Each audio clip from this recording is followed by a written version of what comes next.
je n'ai pas à vous présenter notre ami ce soir qui va débattre d'un sujet qu'il connaît bien parce que lui-même l'est. Hein. Je plaisante, évidemment. Je plaisante. Alors, bon, tout le monde nous dit bonsoir, donc tout va bien. Il n'y a pas de souci de son ni d'image. Je t'ai même pas dit bonsoir, hein, Jean-Dominique, je suis absolument... Bonsoir Frédéric, non, tu m'as déjà traité de pervers narcissique potentiel, donc c'est une entrée en matière assez tonitruante. C'était une façon de te dire bonsoir, hein, pour le moins originale et absolument impertinente, je te l'accorde. Mais bon, il fallait introduire le sujet, hein, dans ce cas faire. Bon, bah, toutes et tous, de toute manière, connaissent le sujet de ce soir. C'est pour ça que vous êtes très nombreux, parce que vous savez à quel point ce sujet est extrêmement prégnant. Mais nous aurons quand même à définir un certain nombre de choses ensemble. Je compte sur toi, Jean-Dominique, parce que c'est vrai que de nos jours, beaucoup de personnes disent bon, celui-là, il m'emmerde un petit peu, celui-là, il me fait ceci, c'est un pervers narcissique. Donc, je pense que certainement le sujet et la terminologie est galvaudée, peut-être très certainement mal utilisée, à mauvais escient. Et ce soir, je compte sur toi, évidemment, pour nous éclaircir tout ça, savoir les identifier, savoir les jauger, savoir les appréhender, savoir pourquoi ils tombent sur nous à bras raccourcis, pourquoi certaines proies, pourquoi nous sommes les victimes volontaires ou involontaires de ces personnes, et quels sont les enjeux de ces personnes aussi. Voilà, tout un univers que tu vas nous brosser ce soir. Et je te remercie vraiment vivement de cette invitation et de ce sujet, parce que c'est vrai qu'on a besoin de s'en émanciper le plus rapidement possible. Et comme tu le dis, il y a beaucoup de solutions pour non seulement s'en éloigner, mais aussi vivre une vie des plus normales. Alors, pardonne-moi encore une seconde, je regarde si il n'y a pas de souci de connexion pour tout un chacun. Apparemment non, et j'en suis absolument ravi. Y aura-t-il un entracte? Non. Jonathan qui nous demande s'il y a un entracte. Bon, en tout cas, vous savez qu'il y aura un replay, hein, donc qui sera disponible très rapidement sur le site de Jean-Dominique dès qu'il sera prêt, hein, parce qu'il y a un petit montage qui doit être fait pour que ce soit le plus présentable possible. Donc voilà. Écoute, je pense que les inscrits sont stabilisés, hein, et peut-être que d'autres viendront. Encore une fois, je te remercie infiniment pour ta confiance renouvelée et surtout pour pouvoir partager ce moment. Pourquoi tu as choisi de faire ce webinaire et donc ce programme de formation duquel on parlera tout à l'heure? Ben, merci beaucoup Frédéric, merci de m'accompagner une fois de plus. Je ne sais pas, c'est notre 5e ou 6e webinaire. On en a un en plus dans 10 jours avec Philippe Bobola pour un autre programme qu'on va lancer sur l'anthropologie de la santé et l'ethnomédecine. Donc je suis toujours ravi de te retrouver. Et puis aussi parce que donc c'est ton activité, tu fais ça, tu es animateur de webinaires, de présentation de programmes, mais je trouve que tu le fais avec énormément de sincérité, d'intelligence, de bonne foi. Évidemment que le but final, c'est de présenter des programmes à ceux que ça peut intéresser. En même temps, c'est pas du tout dans mes intentions de vendre quelque chose à quelqu'un qui n'en veut pas ou qui n'en a pas besoin. Donc voilà, on a une éthique relativement ferme. Mais en même temps, à l'intérieur de ce dispositif, c'est vrai que voilà, tu accompagnes le déroulement de la pensée et l'explication des motivations à créer un programme comme celui-ci et également son contenu, ce qui est toujours très utile plutôt que de faire des choses complètement seules. Et pour répondre à ta question, alors j'ai envie de dire, il y a 3 éléments de réponse. Le premier, c'est que le thème alors moi je préfère parler de manipulation perverse et j'expliquerai pourquoi. Mais c'est que le sujet de la manipulation perverse est extraordinairement urgent, il est extraordinairement important, déjà parce qu'en fait, il se produit de manière très récurrente dans les différents cercles où les gens vivent leur vie, que ce soit dans leurs milieux familiaux, en couple, dans les relations parents-enfants, au travail, dans les systèmes de pouvoir. Et puisqu'on estime aujourd'hui, c'est ce qu'indiquent les recherches sérieuses en la matière, qu'il y aurait à peu près 4% de la population qui souffrirait de ce profil particulier de manipulateur pervers, c'est quand même une masse critique dans la société qui est absolument énorme. Ça veut dire que sur une foule de 100 personnes, il y aura au moins 4 manipulateurs pervers. Quand même. Quand même. Et comme ce sont des gens qui ne sont pas arrêtés par ce par quoi les autres personnes sont arrêtées, qui ont une ambition absolument démesurée, celle de détenir et d'exercer le pouvoir, mais plus encore celle de causer de la destruction aux autres. On y viendra, mais c'est vraiment ça le moteur intrinsèque du manipulateur pervers. Ça veut dire en fait qu'il dégage une influence à travers la société qui est malheureusement extrêmement importante. Et j'y réfléchissais juste avant de commencer ce webinaire, et au fond, ce que je me disais, c'est imaginons un monde où il n'y ait pas de psychopathes, de paranoïaques et de manipulateurs pervers. Oula. Ce que ça voudrait dire en réalité, c'est que nous aurions le paradis sur Terre. Nous aurions le paradis sur Terre. Un paradis mal foutu, parce qu'on est des êtres humains, donc on est imparfait, on est limité, on est dans le déni, on se comporte plus ou moins bien selon les moments, mais le propre de la personne qui n'est pas manipulatrice perverse, c'est qu'elle n'a pas de mauvaises intentions et elle ne vise pas à faire du mal aux autres. Et puis aujourd'hui, on le voit évidemment à l'occasion de la crise Covid et de la dérive totalitaire, mais d'une manière plus générique. Qu'est-ce qui perpétue la répétition de la souffrance sur Terre? Eh bien, c'est évidemment la soif du pouvoir, mais aussi la soif de l'argent. Hein? Prenons juste un cas de figure qui parlera à tout le monde. Bill Gates. Bill Gates est à la tête d'une fortune totalement démesurée, et depuis qu'il a décidé de consacrer une grande partie de cette fortune à des œuvres charitables, il devient encore beaucoup plus riche, parce que le retour sur investissement, notamment dans les programmes vaccinaux, est de 20 pour 1. Donc c'est-à-dire que pour $1 milliard de dollars qu'il investit là-dedans, il en retire 20 milliards de dollars. D'accord? Comment est-ce qu'il a fait sa fortune? En vendant hors de prix un logiciel qu'il avait en grande partie piqué à Steve Jobs, qui au demeurant est bien pratique, je crois qu'on est nombreux à utiliser des logiciels de Microsoft, mais totalement surfacturé. Pourquoi est-ce qu'il est à la tête d'une fortune pareille? Parce que les licences sont hors de prix. Or, toi, Frédéric, je suis sûr que comme la plupart des gens, tu aspires à une honnête aisance comme fruit de ton travail. C'est agréable de pouvoir partir en vacances, de ne pas avoir se soucier de payer des factures à la fin du mois, de pouvoir s'accorder un petit extra. Mais si je te donne 1 milliard d'euros, là, boum, tout de suite.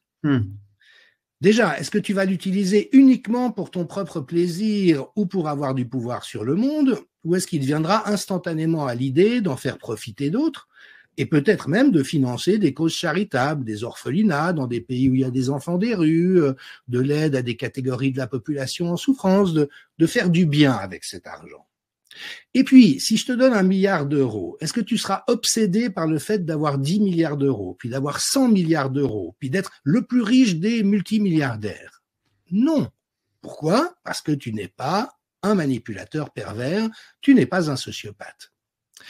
Et donc, j'ai envie de dire, tous les gens de bonne volonté et de bonne foi, comme j'aime les appeler, oui, on aime bien avoir certaines facilités, oui, on peut être un peu têtu ou opiniâtre ou égocentrique par moment, mais on est totalement dépourvu de cet instinct de prédateur qui fait qu'on est prêt à tout, et notamment dans les souffrances et les destructions qu'on inflige aux autres pour notre propre intérêt. Et c'est là où les choses se régulent entre les êtres humains. Donc, j'ai envie de dire, s'il n'y avait pas cette catégorie de gens qui sont très différents de nous, et on va entrer bien sûr dans le détail de comment et pourquoi, franchement, je postule que cette terre, avec sa beauté, avec son abondance, avec ses richesses, serait suffisante pour que chacun d'entre nous vive bien. Et je fais juste un petit aparté, mais Charles Gave, qui est un économiste que j'aime bien suivre, parce que c'est pas du tout mon courant de pensée, mais il est assez truculent comme ça, disait, mais où passe le pognon en France? C'est le pays le plus taxé au monde. Il y a des centaines de milliards qui sont engloutis chaque année et on ne sait pas où ils vont. Ils vont pas dans l'éducation, ils vont pas dans l'hôpital public, ils vont pas dans la police et la sécurité. J'allais dire un gros mot. Il va où ce pognon? Et il disait, mais il faut d'urgence faire un audit des dépenses de l'État parce qu'on ne sait pas où passe ce pognon et il est probable que les 3/4 soient volés, dit-il.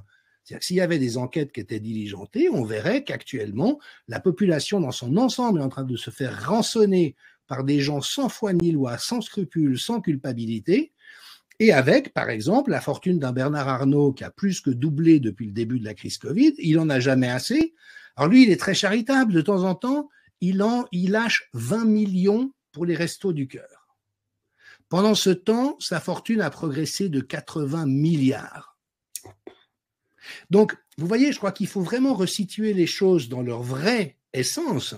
C'est-à-dire qu'il y a des êtres humains normalement névrosés comme toi et moi, et j'imagine la totalité des gens qui nous écoutent.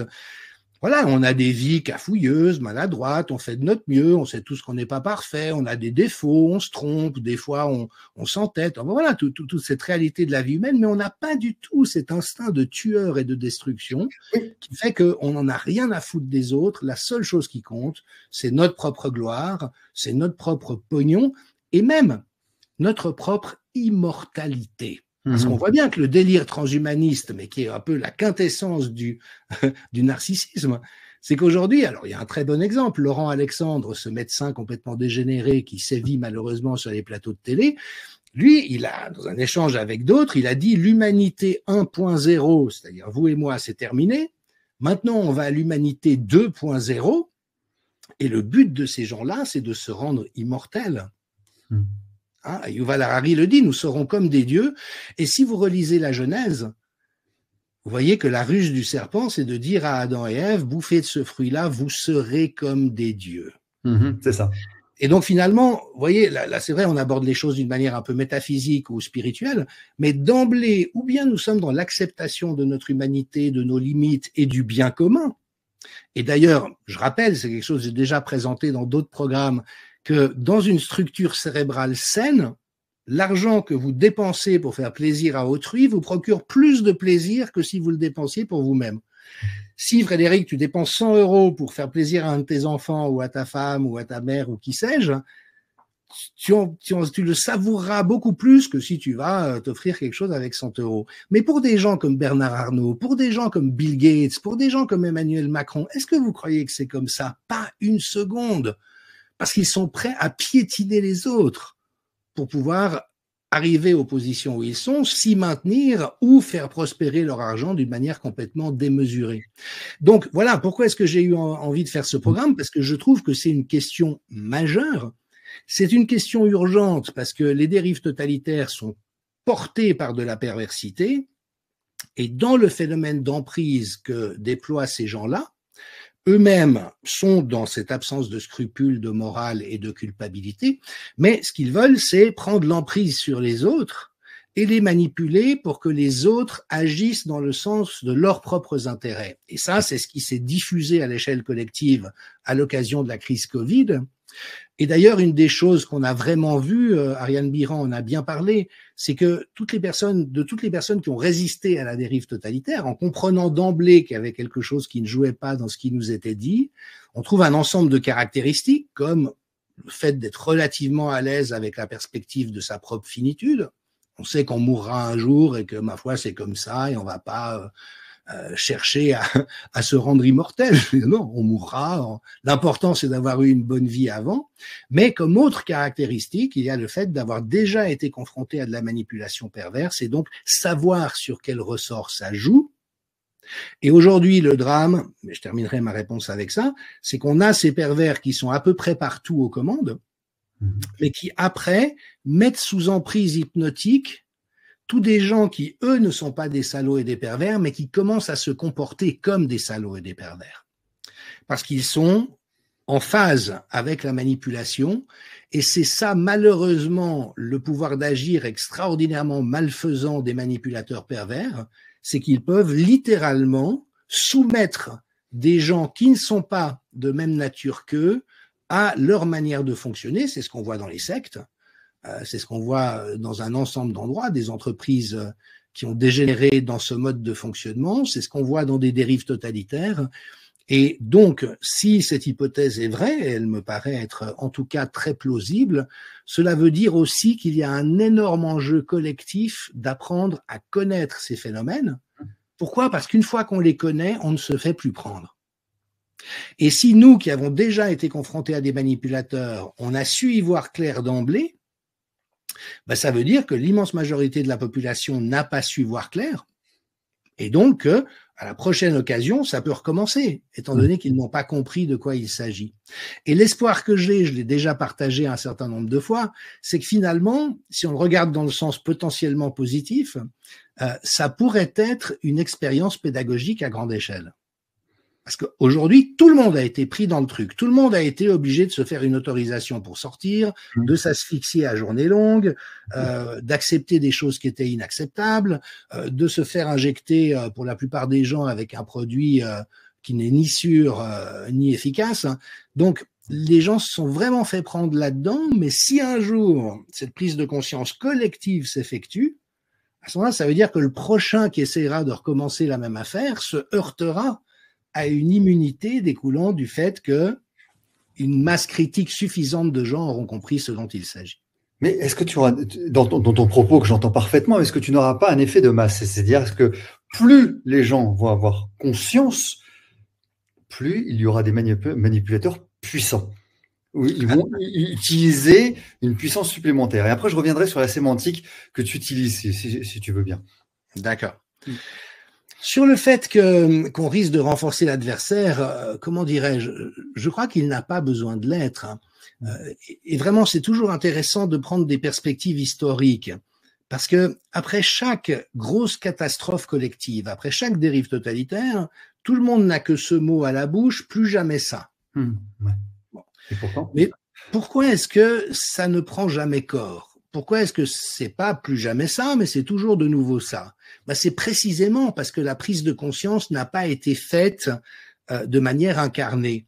Une petite anecdote que j'ai participé à un seul Dies Academicus à Genève, c'est le grand raout de l'université où tout le monde s'auto-congratule sur l'intelligence qu'on déploie dans ce milieu-là. Et le seul auquel j'ai participé en 2019, il y avait la ministre de l'Éducation du canton de Genève qui était là et qui a fait tout un discours sur l'importance de l'université pour résister à la soumission intellectuelle, pour garder l'esprit critique. Elle a rappelé l'expérience de Milgram. Tu sais, cette expérience où on a fait faire des horreurs à des gens parce que l'autorité scientifique, qui était factice, mais enfin disait aux gens, il faut électrocuter les gens. Et on a vu que les sujets se soumettaient. Donc, la ministre en charge de l'éducation vient rappeler l'expérience de Milgram, et puis quelques mois après, elle est à la tête avec ses collègues du gouvernement de la pire expérience de Milgram qui a jamais eu lieu, et toute l'université a collaboré à ce bordel. Donc ça veut dire quoi? Je pense pas qu'elle n'était pas sincère quand elle a dit ça. Ça montre juste qu'elle n'a aucune idée et qu'elle n'a aucune conscience. Et c'est OK, on a le droit d'être ignorant. Par contre, on n'a pas le droit d'assumer des responsabilités importantes en étant ignorant. Ça n'est pas une excuse. Parce que dès lors que vous avez des centaines de milliers de personnes sous votre responsabilité, vous ne pouvez pas dire « oui, j'ai été bête, oui, je ne connaissais pas ça, bon, après tout, non ».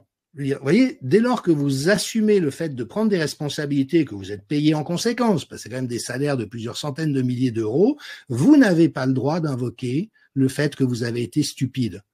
Et là, malheureusement, c'est ce qu'on a vu à beaucoup d'endroits. Donc, je ne crois pas qu'on les renforce en mettant en lumière leur manière de fonctionner, parce qu'en fait, c'est vraiment plutôt l'inverse qu'on voit avec eux. C'est que tant qu'il y a de l'ombre et de la confusion, ils peuvent déployer leur jeu sans aucune opposition. Mais dès que la lumière est mise sur leur fonctionnement, c'est vraiment comme les vampires au lever du soleil, tu vois. À ce moment-là, ils sont complètement en déroute parce que la condition pour qu'ils puissent aboutir à leur fin, c'est d'arriver à entretenir cette confusion et notamment dans ce renversement permanent. Tu connais la phrase d'Orwell qui dit « la paix, c'est la guerre, la soumission, c'est la liberté ». C'est vraiment ça, c'est-à-dire qu'ils renversent en permanence. Et si on n'a pas les clés de lecture pour décoder ça, juste un exemple tout récent, c'est extraordinaire. Macron, c'est le roi des pervers. Alors, on l'abordera dans le cadre du programme, pas pour lui taper dessus, mais parce que c'est tellement emblématique. Avant-hier, il dit, avec le gouvernement, nous avons réfléchi, il est important de promouvoir la lecture, nous allons faire tout un effort pour que les Français lisent et que dès l'école, les gens lisent et que la lecture devienne une addiction positive. SIC. Et dans la foulée, qu'est-ce qu'il annonce? Qu'il va y avoir une nouvelle taxe sur les livres d'occasion. Eh ben voilà. Tu vois? C'est magnifique. Or, aujourd'hui, on sait que le pouvoir d'achat des Français, il n'a pas vraiment progressé depuis que Macron est aux commandes et que Bruno Le Maire met à genoux l'économie russe. Donc évidemment, de plus en plus de gens se tournent vers les librairies d'occasion. On trouve aussi des livres qui sont épuisés. Mais tu vois le paradoxe extraordinaire. C'est-à-dire que la bouche en cœur, il nous dit, le gouvernement va s'engager pour promouvoir la lecture, droit derrière, boum, Et les gens qui regardent le journal télévisé où ces deux nouvelles sont l'une à côté de l'autre ne mouffetent pas. Pourquoi? Parce qu'ils sont anesthésiés depuis 4 ans de réalité incessante de cet ordre, ce qu'on appelle des injonctions paradoxales, et donc ça ne réagit plus. Alors que même un enfant de 7 ans qui n'est pas azimuté, il te dira « Attends, le monsieur, il dit qu'il veut promouvoir la lecture et il met une taxe sur les livres. » Donc l'enfant de 7 ans, lui, il pourra voir. Mais le Covidé, ukrainien, bunkérisé d'aujourd'hui, il est tellement perdu dans ses repères qu'il y a un boulevard pour ce genre de procédés qui sont en fait des procédés qui rendent fou. Oui. Donc ça anesthésie, c'est ça, c'est cette notion d'anesthésie, elle est vraiment prégnante dans ton propos. C'est cette sidération qu'il peut y avoir, plutôt que d'essayer d'avoir ce fameux sens critique qui permet d'exacerber telle ou telle information et donc d'en extraire une information pour soi-même et d'agir. Ça anesthésie comment? Ça fige, et la personne est tétanisée. Donc c'est ça. Oui. Et d'autant plus, ça c'est très courant, qu'il y a une vitesse dans le procédé. Tu vois, Olivier Véran, qui a un autre cas de figure, lui, il n'a pas arrêté de multiplier les affirmations de cet ordre. À un moment donné, c'est verbatim, il a dit le virus circule plus lentement, mais va plus vite. Tu vois? Or, si on fait un arrêt sur image, comme maintenant, ok, tu as pris le temps de comprendre, tu as éclaté de rire, parce que c'est complètement absurde. Mais si, derrière cette phrase, tu en as 3 ou 4 autres, et que le journaliste pose une autre question, c'est passé comme dans du beurre, tu ne te rends même pas compte que tu as été confronté à une proposition impossible. Hein, principe de non-contradiction, si A est vrai, non A n'est pas vrai. Or là, et ils ne font que ça, c'est-à-dire qu'ils balancent ça en permanence, et le résultat, c'est que ça crée effectivement cette sidération, et puis cet état de confusionnement. C'est-à-dire comme ils disent tout et son contraire, même chose, Véran a dit à un moment donné, c'est extraordinaire, pourquoi est-ce que l'épidémie recule au printemps, l'épidémie de grippe chaque année, c'est parce qu'on se déconfine. Et ça, c'est vrai scientifiquement. C'est vrai, oui, tout à fait. D'accord. Seulement, tout en disant cette chose-là, il dit on ouvre les fenêtres, on va se promener dehors, et donc on n'est pas enfermé, on ne se contamine pas parmi, donc l'épidémie régresse chaque année de grippe normalement. Et puis droit derrière ça, il rappelle l'importance vitale du confinement. Ouais. Encore. Et voilà, tout ça, c'est des matraquages, tu vois, dans les systèmes logiques et qui aboutissent effectivement au fait que les gens ne réagissent plus, ne mesurent plus la gravité de la chose, mais même progressivement ne mesurent même plus l'absurdité de la chose. Alors, partant de ce principe-là, je voudrais juste revenir un tout petit peu en arrière sur la sémantique que tu utilises. Il y a manipulateur, il y a perverse, il y a narcissique. Tous trois ont une connotation terriblement négative, ce qui me semble logique dans ce cadre-là. Mais pourquoi manipulateur, pervers, narcissique? Pourquoi pervers, narcissique? Pourquoi manipulateur, destructeur? Pourquoi cette sémantique? Peut-on être manipulateur sans être pervers? La notion de perversion a une connotation aussi sexuelle. Doit-on y entendre quelque chose? Narcissique, pourquoi narcissique? Par rapport au reflet qu'on peut avoir de sa propre personnalité vue de l'autre. Voilà. Est-ce que tu peux nous éclairer là-dessus? Parce que ça me semble important que la sémantique soit bien établie pour pouvoir avoir la suite de ton raisonnement. Merci Frédéric. Oui, absolument. Et je rappelle au passage que je ne suis pas psychiatre, je ne suis pas psychologue, je suis anthropologue de la santé. Alors j'ai fait l'essentiel de ma carrière en santé mentale, donc je connais très bien la nosographie psychiatrique, je connais très bien les différents courants de pensée en psychologie, en étiologie, mais la catégorie de pervers narcissique, elle n'est pas formalisée. Sur le plan nosographique, il n'y a pas dans le manuel de diagnostic psychiatrique une catégorie de pervers narcissiques. Et de toute manière, ayant beaucoup travaillé avec des personnes souffrant de troubles psychiques et de maladies psychiatriques, comme on les appelle, comment dirais-je, je suis convaincu de l'intérêt potentiel d'une définition des maladies. Il y a beaucoup de gens que ça aide de dire, ben voilà, j'ai des TOC ou je souffre d'addiction, c'est une maladie comme une autre, l'important c'est que je me soigne, donc ça peut être utile pour un certain nombre de personnes, mais il faut savoir que la science psychiatrique est très douteuse et que, en ce qui me concerne, j'aime plutôt aborder toutes les questions de santé mentale sous l'ordre de l'expérience. C'est quoi l'expérience d'une personne qui a des hallucinations? C'est quoi l'expérience d'une personne qui fait un effondrement dépressif? c'est quoi l'expérience d'une personne qui devient hyper dépendante à une autre personne ou à un produit. Parce que je trouve que c'est plutôt dans l'expérience existentielle qu'on repère un peu ce que vit la personne, et puis aussi qu'on évite de disqualifier ce qu'elle vit. Parce que, par exemple, avec les patients délirants, moi, j'ai toujours été très intéressé à écouter ce qu'ils avaient à dire. Parce que pour quelqu'un de très logique et cartésien et un médecin bien rigide, ça apparaît comme étant du délire qu'il faut éteindre avec des neuroleptiques ou des médicaments. Et parfois, d'ailleurs, c'est une bonne chose d'éteindre un délire qui devient trop douloureux pour la personne. Donc, ça ne veut pas dire que les médicaments ne sont jamais à utiliser. Bien sûr que non. Mais très souvent, il y a quelque chose d'intéressant dans ce que la personne est en train d'exprimer. Peut-être qu'elle capte des mémoires transgénérationnelles, peut-être qu'elle énonce des vérités qui concernent le groupe, mais comme il y a du déni, c'est par elle que ça passe. Tu vois ce que je veux dire? Moi, j'ai toujours été intéressé, oui, à m'intéresser à ce que vivent les gens. Et donc, c'est très important ce que tu proposes pour bien définir les choses. Donc déjà, je n'ai pas de compétence à dire ce qu'est un paranoïaque, un psychotique, un pervers ou un narcissique. Par contre, j'ai beaucoup d'expérience à ce sujet, et notamment celle d'avoir été sous emprise d'un manipulateur pervers pendant de longues années. Je l'ai souvent partagé sur le plan professionnel, et d'une manière qui a été extrêmement compliquée et douloureuse, beaucoup trop longue, mais précisément parce que je n'avais pas les clés de lecture de ce qui arrivait.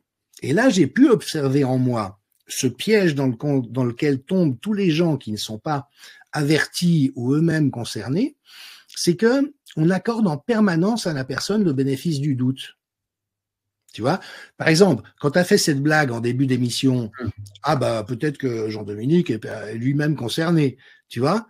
Je sais que on se connaît, on se balance des vannes, on rigole, tu vois, je vais pas mal le prendre. Mais, d'accord. Mais si une personne accumule des choses de cet ordre-là, qui au fond dessine une stratégie, c'est ça le propre du manipulateur pervers, c'est qu'il a une stratégie, à ce moment-là, le fait de dire oui, non, mais il est mal luné aujourd'hui, ou il a essayé de rigoler, il a fait une vanne, c'était plus ou moins bien. Tu vois, toutes ces excuses qu'on se donne les uns aux autres et qui sont naturelles dans une vie de tous les jours. Mais tout d'un coup, quand on est face à un manipulateur pervers, c'est la mort. Parce que ça veut dire qu'on passe à côté de choses sur lesquelles on devrait percuter, mais de manière un peu arrangeante, on écarte. Alors, je vais reprendre tous les termes que tu dis et les questions que tu poses. La manipulation, ça veut dire faire bouger avec les mains, étymologiquement, et bien sûr qu'on est tous manipulateurs.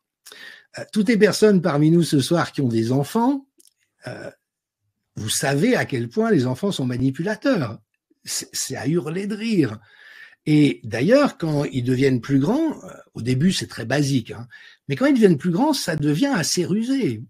Et c'est une très bonne chose que nos enfants et nos ados cherchent à nous manipuler. Une très bonne chose. Pourquoi? Parce qu'ils font leurs armes et qu'il faut savoir manipuler dans la vie.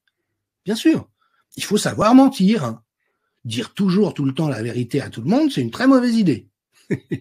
Donc il faut savoir mentir. Mais la question est toujours une question éthique et une question de cohérence. C'est-à-dire que si je manipule ou si je mens, est-ce que c'est pour servir de manière éhontée mon avantage personnel au détriment des autres? Ou bien est-ce que c'est par prudence, par égard pour d'autres personnes, éventuellement parce que je suis un peu honteux de certaines choses et que j'ai pas envie qu'elles soient sues et donc je me protège? Vous voyez ce que je veux dire? Tout ça, c'est des motifs honorables. Et puis, bien sûr, il y a une question de mesure. Hein, tous les époux parmi nous, désolé mesdames, des fois, on sait que si on a envie de passer une soirée à certaines choses, alors qu'on se dit que madame a peut-être pensé à autre chose, on va pas y aller frontalement en disant « Ah chérie, j'ai pensé qu'on pourrait faire ça ce soir ». On est à peu près sûr de se faire rembarrer.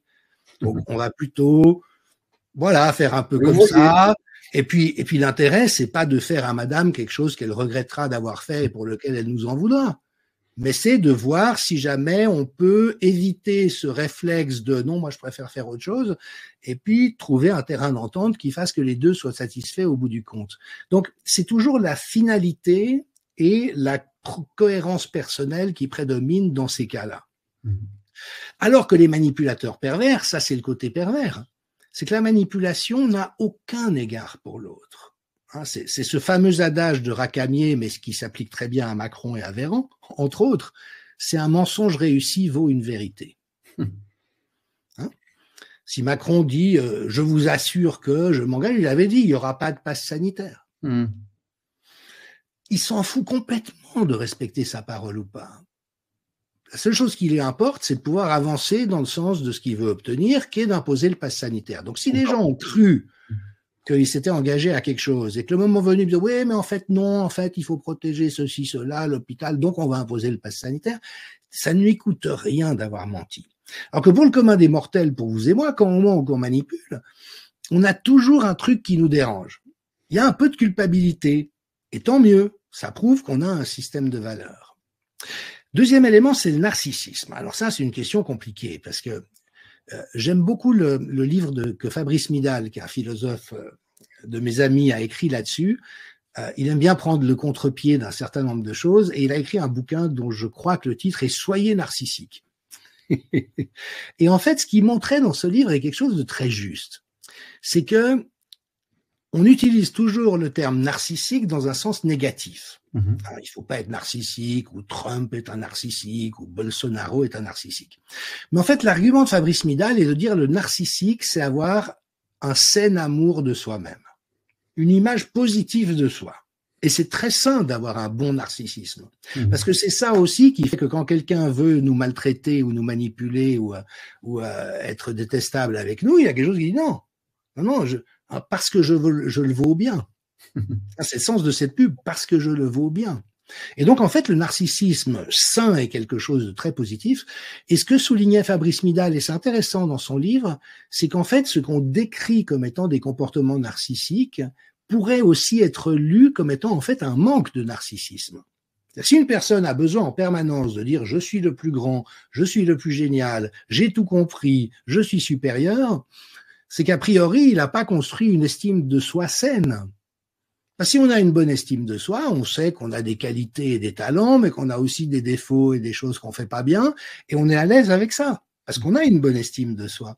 Donc peut-être qu'au fond, ces gens qui sont très narcissiques en apparence souffriraient en réalité d'un défaut de bon narcissisme. Un manque de confiance. Ouais, manque d'estime de soi. Cela dit, c'est vrai que le sens habituel qu'on attribue au mot narcissique, c'est plutôt les gens très imbus d'eux-mêmes, très moi. Et de ce point de vue-là, le narcissisme pathologique fait effectivement partie du profil des manipulateurs pervers, dont je rappelle très vite qu'il y a 4 composantes d'après l'état actuel de la compréhension. Le premier, c'est précisément le narcissisme, c'est-à-dire que leur intérêt prévaudra toujours sur celui des autres. C'est moi avant les autres, comportement qu'on repère, c'est un exemple que j'aime bien citer parce qu'il est tellement parlant, qu'on repère très facilement sur la route. Tu vois, les gens qui te laissent jamais passer. Si tu essayes de les dépasser, même si tu es sur la ligne de gauche, tu vas à la bonne vitesse, ils vont accélérer pour pas te laisser passer. Tu vois, ça c'est vraiment les narcissiques, c'est après moi le déluge, moi et personne d'autre. Et dans un profil narcissique pathologique, ça va jusqu'au fait que les autres soient quantité négligeable. Alors, dans L'être et le néant, une biographie consacrée à Macron par 2 journalistes d'investigation, il montre ça. C'est que c'est un type qui n'a aucun égard pour autrui. C'est que le fait de se poser la question une seconde, est-ce que ça pourrait faire du mal ou du tort à quelqu'un, ou est-ce qu'il pourrait mal le vivre, ou est-ce qu'il pourrait se sentir trahi, mais ça n'existe pas dans leur champ de vision parce que les autres sont des objets.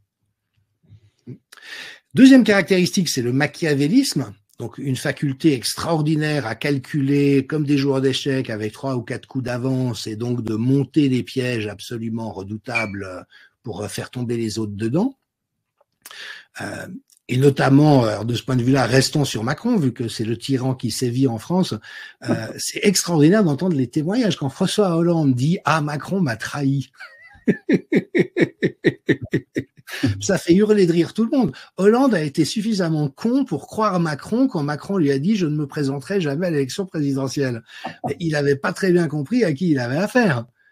Parce que, voilà, tant que tu peux arriver à tes fins, tu dis ce qui t'arrange. La troisième caractéristique, ce qu'on appelle la psychopathie, c'est-à-dire la totale indifférence au ressenti des autres. Voilà. Et malheureusement, c'est bien documenté par l'imagerie cérébrale. tu sais, sur ces tueurs en série ou ces violeurs, si on montre des images de crimes, de guerre, de souffrance à des gens comme ça, il ne se passe rien dans le cerveau. C'est comme si tu montrais l'image d'un bout de bois. Ah ouais, encéphaloplasme. Il n'y a absolument pas cette capacité d'entrer en résonance empathique avec les autres. Et c'est malheureusement une des raisons pour lesquelles, dans le volet plutôt psychopathe, tueur, violeur, il y a des gens qui peuvent commettre des abominations pareilles. Parce que pour eux, violer un enfant, c'est comme casser un bout de bois. Et c'est là où, je me permets de le dire et de le redire, ce sont des profils qui sont extraordinairement difficiles à penser pour eux. Parce que quand on n'est pas dans ce profil-là, on a beaucoup d'expérience. Tu sais, tu mets des gens dans une salle, tu projettes sur un écran des images positives, Club Med, jolie femme, beau mec, jolie voiture, bon, tout ce qui est un peu agréable et confortable, des images désagréables, déplaisantes et des images neutres. Et puis tu enregistres par différents dispositifs leurs réactions. Et bien, à chaque fois qu'il y a des images négatives, il y a du stress, il y a de la peur, il y a de... Tu vois, on n'aime pas voir ça.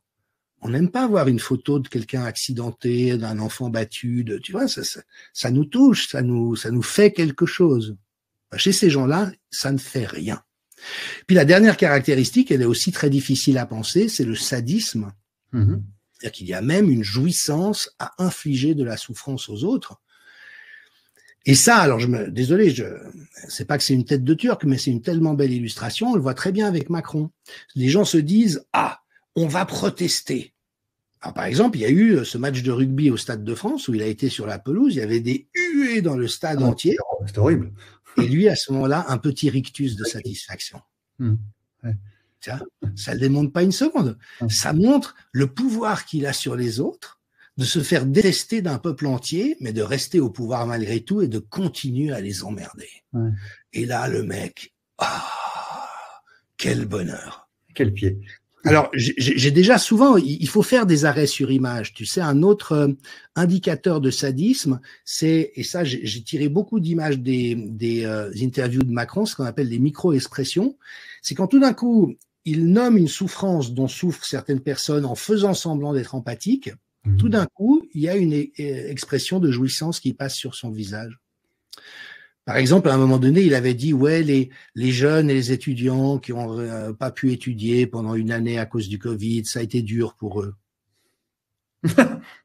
Alors là, je le fais en 2 secondes. Ça dure 0,2 de seconde, mais quand tu fais un arrêt sur image à ce moment-là, tu vois la jouissance. Et donc, voilà, c'est pour ça que moi je parle de manipulateur pervers, parce que je trouve qu'on a les deux. La manipulation, elle est normale dans des proportions raisonnables et pour autant qu'elle soit pas mal intentionnée, mais s'il y a la perversité en plus, c'est-à-dire la combinaison de tout ce que j'indique, là, on est face à ce profil. Et puis alors sur la question des pervers et des pervers sexuels, ça vient de la théorie psychanalytique.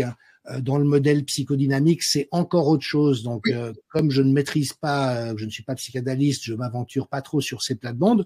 Par contre, manipulateur pervers, on a ce profil, on a ces 4 composantes et on a ces gens qui sont des dangers publics, mais qui, contrairement aux sadiques psychopathes, commettent toute leur destruction en gants blancs, de manière totalement invisible, uniquement par l'emprise qu'ils pourront prendre sur les autres, mais avec la même finalité, qui est de détruire impitoyablement leur proie. Oui, mais il y avait cette notion, quand j'ai cité dans la perversion la notion sexuelle, c'était la notion de encore plus. C'est-à-dire que, comme tu le citais sur Bill Gates ou Bernard Arnault, c'était cette notion de je peux pas me satisfaire d'1 milliard, il m'en faut 5. Je peux pas 5, il m'en faut 10. C'est-à-dire c'est cette notion de aller chercher la récompense, la satisfaction dans le mal-être peut-être de l'autre, ça c'est sûr, mais encore toujours plus loin. Et ça me fait penser. Alors, c'est peut-être une question un petit peu provocatrice. Peut-être que ça peut être mal pris, mais en tout cas, c'est pas un jugement de valeur que je pose. Mais quand même, ces personnes-là semblent être d'une intelligence un petit peu supérieure. Encore une fois, c'est absolument pas. C'est une question que je te pose. Il semble. Bill Gates, on peut pas dire que c'est un abruti. C'est pas quelqu'un il a créé cet empire. Bernard Arnault, de self-made man, comme il n'est pas permis. Donc, ils ont quand même cette notion d'intelligence particulière qui fait que, peut-être utilisé à mauvais escient, mais en tout cas, cette notion d'intelligence.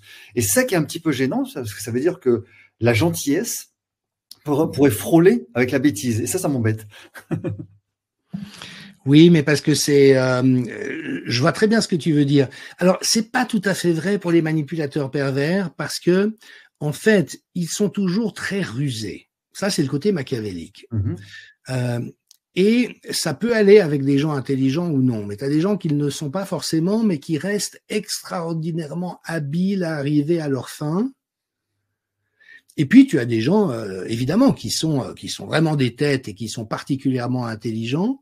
Mais au fond, ce qui fait la différence entre ces gens et nous, c'est pas l'intelligence, c'est le fait que eux n'ont pas de scrupules.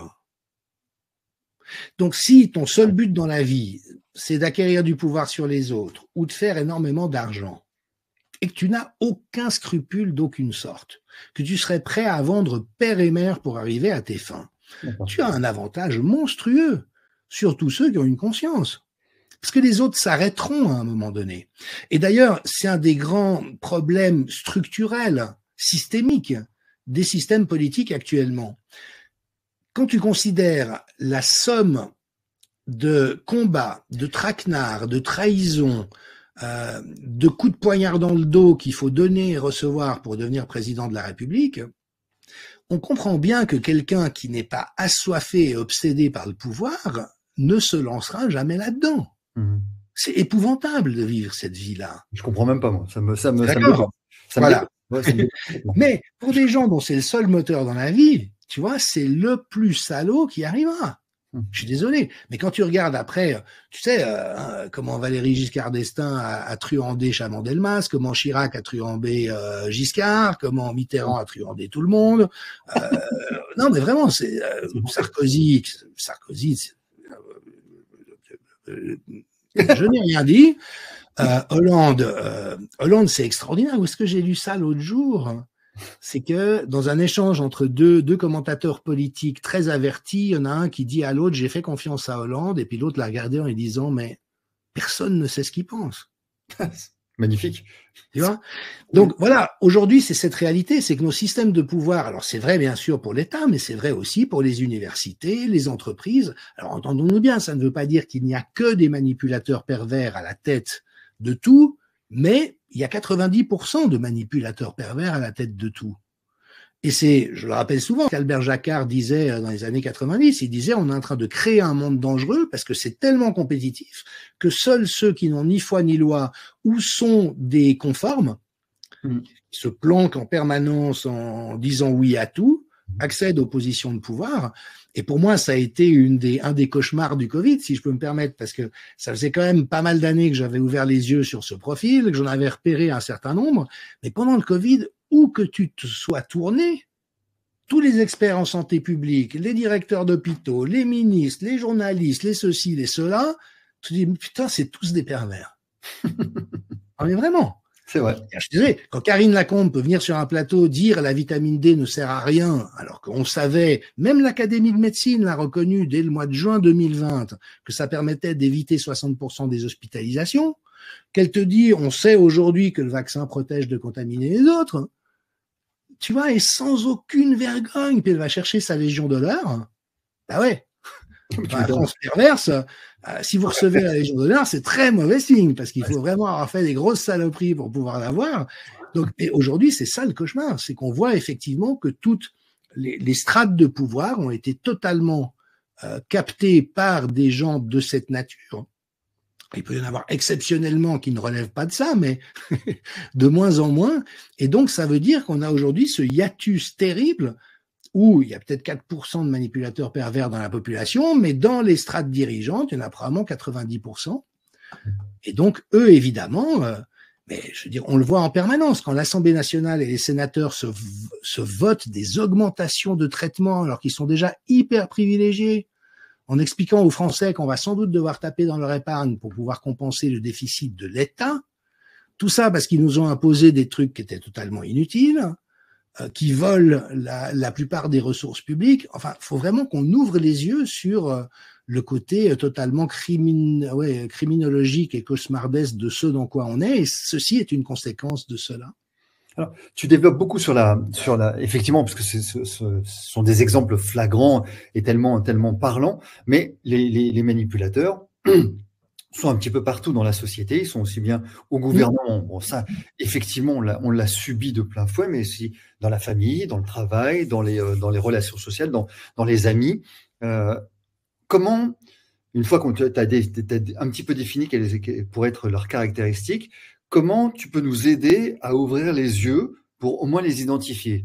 Après, on parlera des victimes, si tu veux bien, volontaires ou involontaires, de ces personnes. Comment ouvrir nos yeux? Alors, je ne vais pas faire de grands développements étiologiques, on le fera en partie dans le programme, mais effectivement, c'est un profil qui est tellement difficile à penser, sauf si on se met dans des moments limites de nos vies. Si par exemple, vous avez déjà, quand vous étiez plus jeune, c'est un des privilèges de l'âge, c'est que ces affects se tassent quand même, mais si plus jeune, vous avez vécu une crise de jalousie abominable parce que votre copain ou votre copine vous avait trompé et que vous étiez prêt à aller assassiner le type avec qui il avait fait ça, vous voyez, c'est l'espèce de moment où tout d'un coup, on est à la limite de basculer dans l'inhumanité.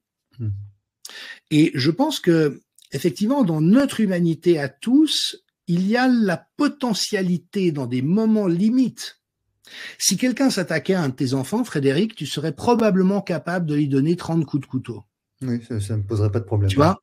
C'est-à-dire qu'au moment où tu pars, voilà, tu as tout lâché, tu protèges ton môme, tu es prêt à mourir, à tuer l'autre. Voilà. Donc, je pense qu'en nous, déjà, il y a quelques références qui sont ces moments où, par hypothèse, on aurait été susceptible de basculer. Sauf que chez eux, c'est en permanence là et c'est totalement policé. Nous, ce serait dans des moments de perte de contrôle extrême, en situation vitale. Mais eux, c'est tout le temps et c'est comme ça.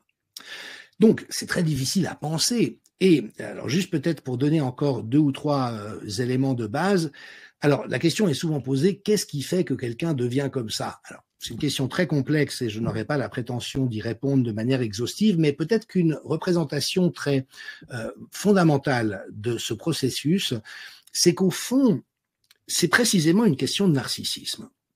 Ce que beaucoup de chercheurs, et là je rends hommage aux psychanalystes, ont mis en lumière, c'est qu'il semble y avoir à peu près systématiquement dans le devenir des pervers un parent impossible à satisfaire.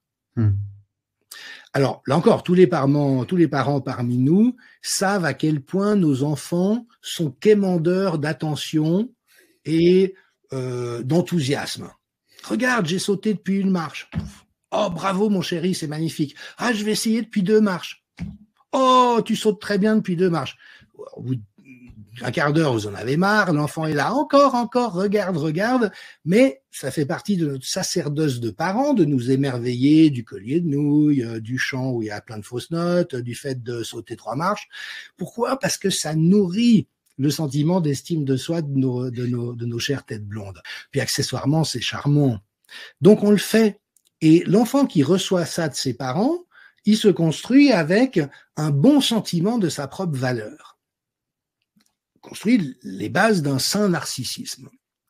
Et il semble que dans la trajectoire des pervers, il y a à peu près systématiquement un parent, souvent la mère, impossible à satisfaire. C'est-à-dire que quoi que vous fassiez, elle vous rembarrera. D'accord. Et donc ce narcissisme, au lieu de se construire, il s'effondre sur lui-même. Ça crée une espèce de béance abominable à l'intérieur de la personne, et pour ne pas en souffrir, elle va s'attaquer aux autres. Ouais, la mère ou le père qui va dire c'est bien, mais c'est le mais fatal qui est on est en non, c'est pire que ça, il n'y a même pas le c'est bien.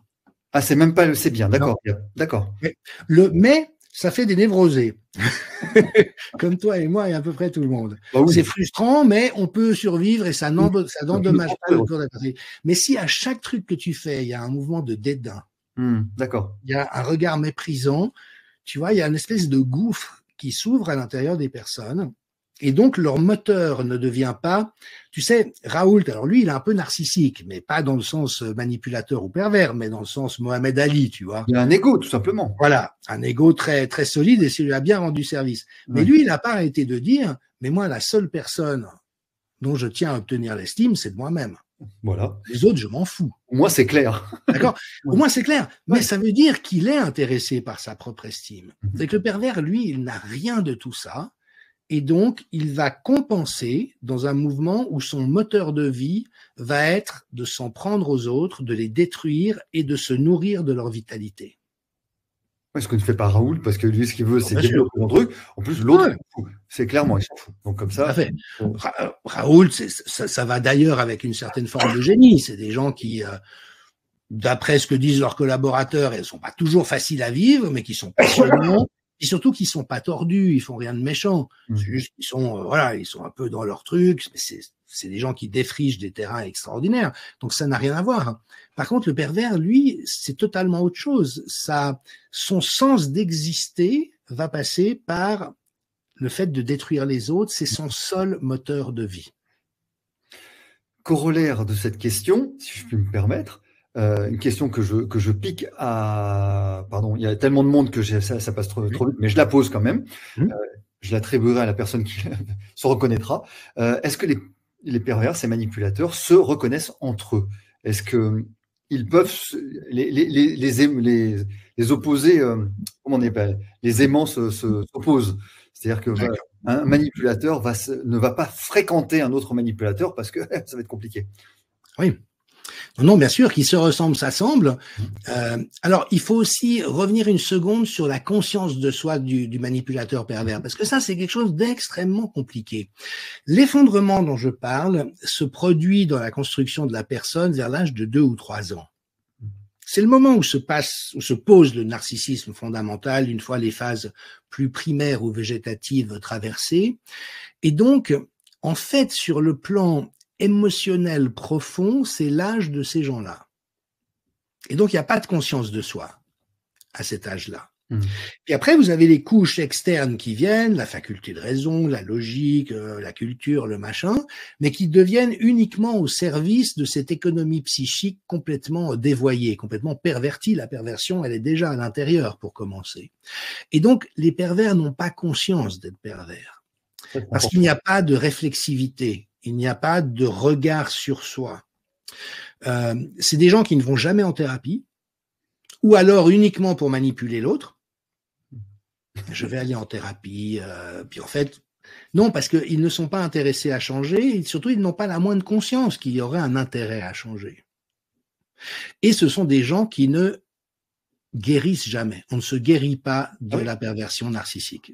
Personne ne peut avoir été manipulateur pervers et ne plus l'être, parce que c'est un moteur, c'est une structure de personnalité. Vous voyez, c'est pas ces aménagements extérieurs qu'on fait quand on est normalement névrosé. On peut gagner de la liberté à beaucoup d'endroits, mais les pervers manipulateurs, jamais. La seule exception que je connaisse, c'est une amie médecin dont la mère était manipulatrice pervers et qui, semble-t-il, a eu une ouverture de conscience à la faveur d'une expérience de mort imminente. Ah oui, mais là, c'est… Jusqu'où il faut remonter pour pouvoir. Et cette amie m'a partagé que quand elle est revenue, sa mère avait fini par lui demander pardon. Ce qui est inenvisageable de la part d'un pervers, sauf pour manipuler. Donc il n'y a pas de conscience de soi. C'est vraiment l'économie psychique qui est orientée vers le fait de prendre du pouvoir et de l'emprise sur autrui. Donc il n'y a pas de moyen de faire autrement. C'est un peu comme des requins. Vous savez, les requins, ils sont obligés de nager tout le temps. S'ils s'arrêtent de nager, ils n'ont plus d'oxygène. Donc en fait, ils ne dorment pas. Et ils hantent les fonds. Ouais, mais un pervers, il peut pas s'arrêter de manipuler et de détruire les autres. C'est son moteur de vie. Par contre, c'est vrai qu'ils se reconnaissent facilement entre eux. Alors pas comme un autre pervers comme moi, vu qu'ils n'ont pas identifié qu'ils sont eux-mêmes pervers. Par contre, ils mesurent instantanément le rapport de force qu'ils sont capables d'établir avec les autres. C'est là où les cibles sont vulnérables et on y viendra. Par contre, quand ils rencontrent d'autres gens comme eux, il y a une espèce d'évaluation. C'est un peu comme des jeux féroces qui tout de suite s'évalueraient. Et puis évidemment qu'ils ont intérêt à s'associer. Quand on voit dans l'entourage de tous ces ministres, évidemment qu'ils vont pas prendre des gens bien pour bosser avec eux. Déjà parce que la comparaison serait cruelle pour eux, mais parce qu'ils réfléchissent pas pareil. Donc évidemment qu'il y a une agglomération. Et puis après, ce qui est extraordinaire pour qui a un peu de deuxième degré par rapport à ça, c'est de voir les alliances et les désalliances. Oui. Ouais. Par exemple, qu'est-ce que Macron a été chercher Bruno Le Maire, qui avait pas arrêté de dire que Macron était personne, qu'il avait aucun programme, qu'il avait aucune personnalité. Puis au moment où Macron est élu, il dit à Bruno Le Maire, ah, viens être le ministre de l'économie, et l'autre, il raboule à toute vitesse. Bon, Le Maire a fait de la manipulation perverse depuis qu'il est là. Sans cesse, hein, je vais mettre l'économie russe à genoux. Non, c'est l'économie française qui est à genoux. Merci beaucoup. Pendant ce temps, il écrit des romans avec des passages pornographiques où des renflements bruns lui font de l'œil. Il prépare sa prochaine campagne présidentielle. Et puis, comme le relève Paul-Antoine Martin, qui a écrit un bouquin remarquable sur le clan des seigneurs, donc cette haute caste au pouvoir qui est très dégénérée, le maire, il ne peut jamais admettre la moindre responsabilité. Si tout d'un coup, il y a 5,6% de déficit au lieu des 2 et quelques prévus, ça ne peut pas être de sa faute. Et d'ailleurs, il est en plein déni. Il dit, la France a une économie florissante, on voit pas pourquoi on changerait de politique. Tu vois, c'est des gens qui ne peuvent pas intégrer le réel. Jean-Dominique, excuse-moi, mais ce que tu viens de me dire me fait penser à un truc incroyable, parce que quand il a été nommé ministre, au tout début, qu'est-ce qu'il a été dire? Mon père ne m'a jamais aimé. Ah, superbe. Tu te souviens? Je sais pas si tu te souviens de ça. Non, il avait fait pleurer dans les chaumières en disant, je sais pas si nos amis qui sont ici se souviennent de cet aspect-là, mais il est passé sur les plateaux en disant, mon père ne m'a jamais aimé, ma réussite est une espèce de, je vais pas dire vengeance, mais en tout cas une espèce d'aboutissement dans mon père ne m'a jamais aimé. Je crois que c'est ça. Hein. Vous me corrigez si je me trompe, chers amis, mais je crois que c'est ça. Ouais. Hein. C'est super. Voilà. Et donc, aux dernières nouvelles, il paraît que Macron et Le Maire sont en froid, que Macron ne supporte plus Le Maire.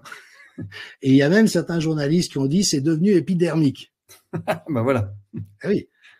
Et en même temps, ça fait 7 ans qu'ils sont au pouvoir, ça fait 7 ans qu'ils ont tous les leviers pour faire prospérer la France, qu'ils font tout pour la couler.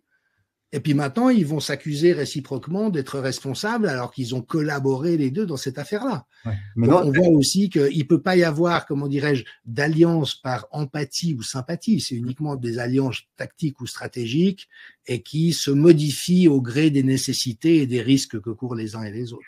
Donc, il se potentialise. Hein, c'est ce que c'est pour répondre à ma question. À ma question, c'est il se potentialise. C'est ça. Et c'est d'autant plus important que si on est en famille ou si on est en entreprise, sinon dans un groupe social particulier, se méfier d'autant plus de la potentialisation de ces personnes-là qui pourraient nous nuire encore plus, si tant est que à la suite de ton propos, on ouvre les yeux sur ces personnes qui jettent leur dévolu sur nous. Alors justement, nous, victimes, nous, eux, nous, tout le monde est un petit peu plus ou moins victime, sciemment ou inconsciemment. Quelle est la perversion à ce point pour pouvoir trouver sa cible? Alors on ne va pas manipuler des manipulateurs, peut-être, mais est-ce qu'il y a un profil particulier pour être manipulé? Oui. Il y en a même deux de manière différente. Alors, effectivement, j'ai cité dans la petite vidéo et je le remets sur mon site et je le redévelopperai dans le programme. C'est tellement important de le dire. Il y a eu pendant longtemps une verbalisation extraordinairement abusive qui laissait croire qu'au fond, les proies de ces personnes étaient en quelque sorte consentantes.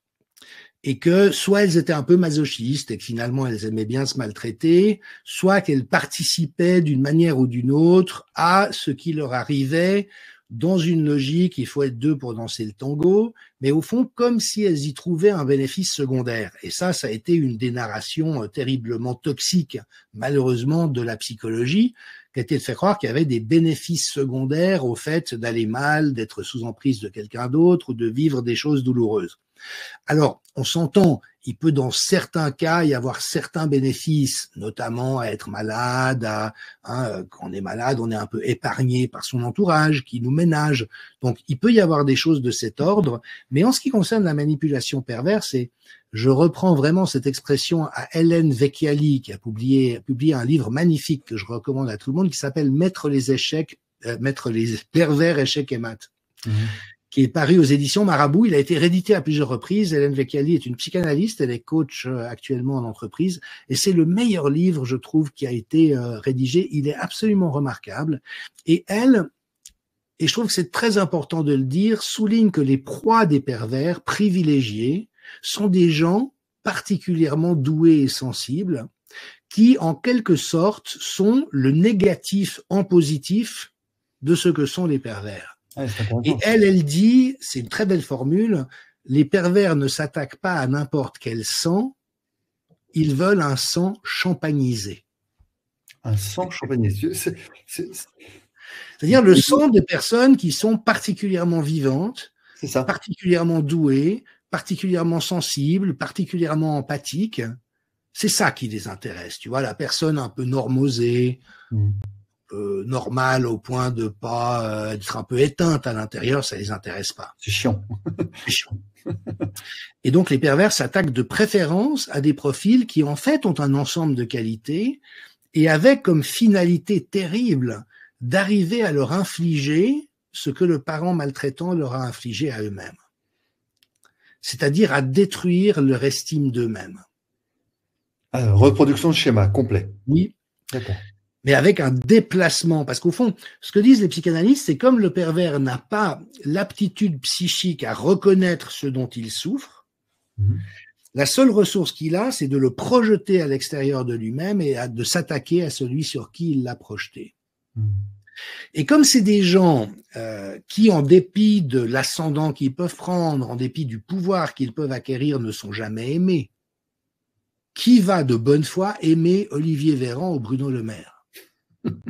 On peut avoir de la compassion charitable, parce qu'on se dit qu'être perverti et malheureux à ce point, oui, on peut ressentir de la compassion, mais certainement pas de l'affection. Sinon, il faut aller avoir de l'affection pour les scorpions et les vipères.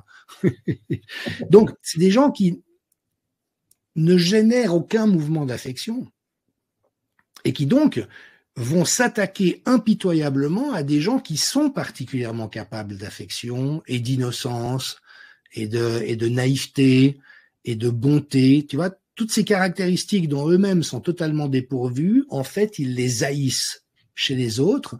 Et donc, ils vont de manière préférentielle s'attaquer à ces gens-là, avec de surcroît le challenge.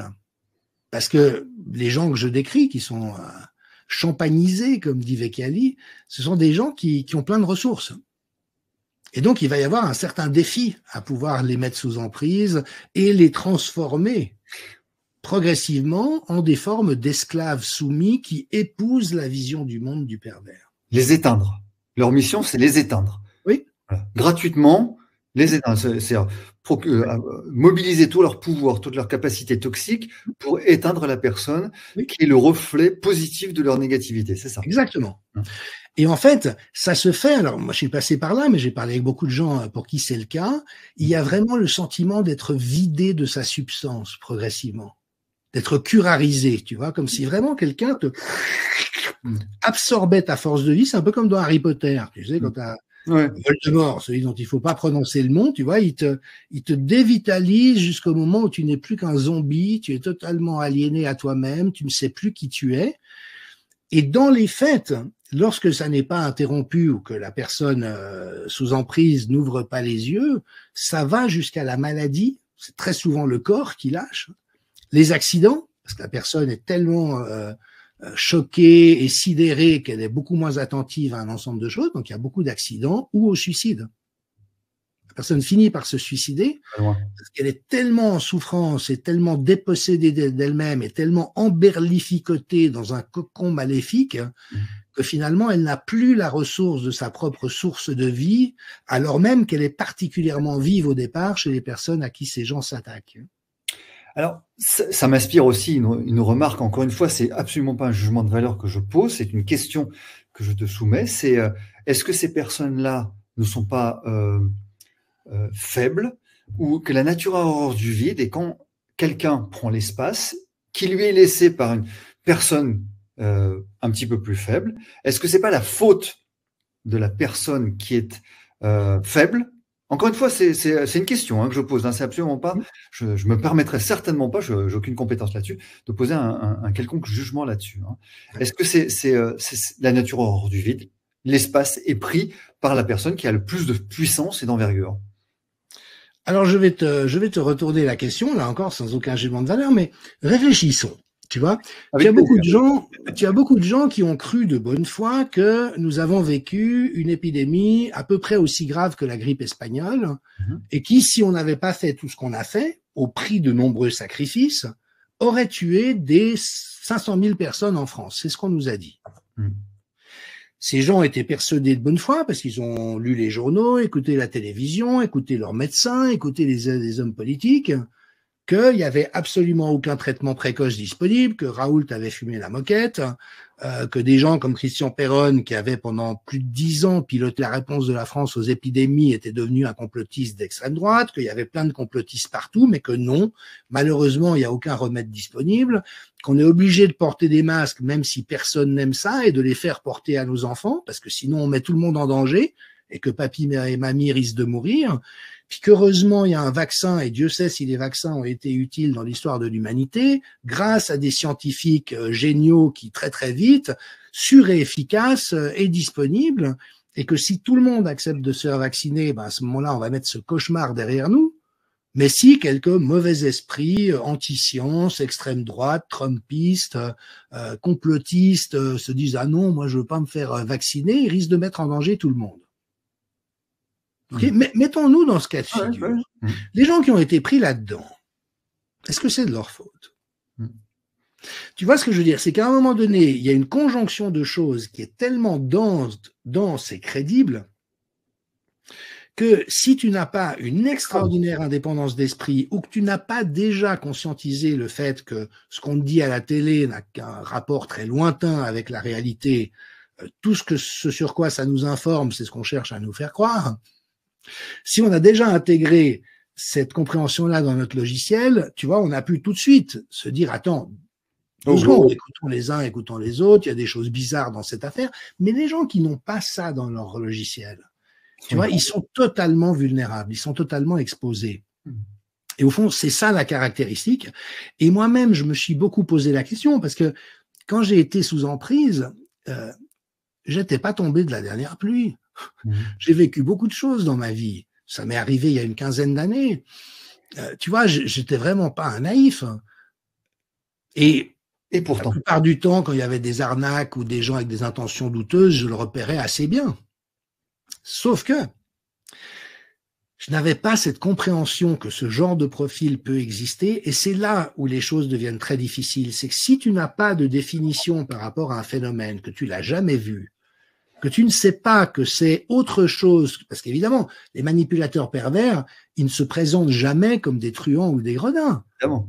Ils arrivent toujours le cœur sous la main. C'est un grand classique de la perversité de couple. C'est le type qui trouve une proie féminine et au début de la relation, mais il sort un jeu extraordinaire. La femme, elle se liquéfie sur place. Et ce que disent souvent les victimes, c'est j'ai eu l'impression d'être comprise comme jamais je n'avais été comprise avant. Sauf que rien n'est vrai là-dedans. Il n'y a pas une once de vérité parce que c'est des gens qui sont incapables de comprendre les autres. Seule chose qui les intéresse, c'est de donner l'impression à l'autre qu'il est compris pour pouvoir la faire tomber dans le filet. Donc tu vois, je crois vraiment que là, il y a la dimension du machiavélisme. C'est-à-dire que c'est pas juste une escroquerie ou une truanderie, c'est du très grand art. Dans ce registre-là. Ça, c'est un indice fondamental que tu nous donnes. Merci pour ça, parce que c'est super important de montrer, de mettre le doigt sur le fait que la personne veut a priori ton bien. Au départ, il veut ton bien, et qu'à certains moments, on tombe dans cette dépendance, dans cette soumission, et c'est à ce moment-là qu'il faut ouvrir les yeux. C'est ça, c'est ce que tu nous expliques, mais c'est très important de nous voir ça, parce que au départ, on a l'impression qu'ils sont bienveillants, et que ils ne veulent que notre bonheur au départ. Et après, à quel moment il va falloir nous ouvrir les yeux? Comment faire?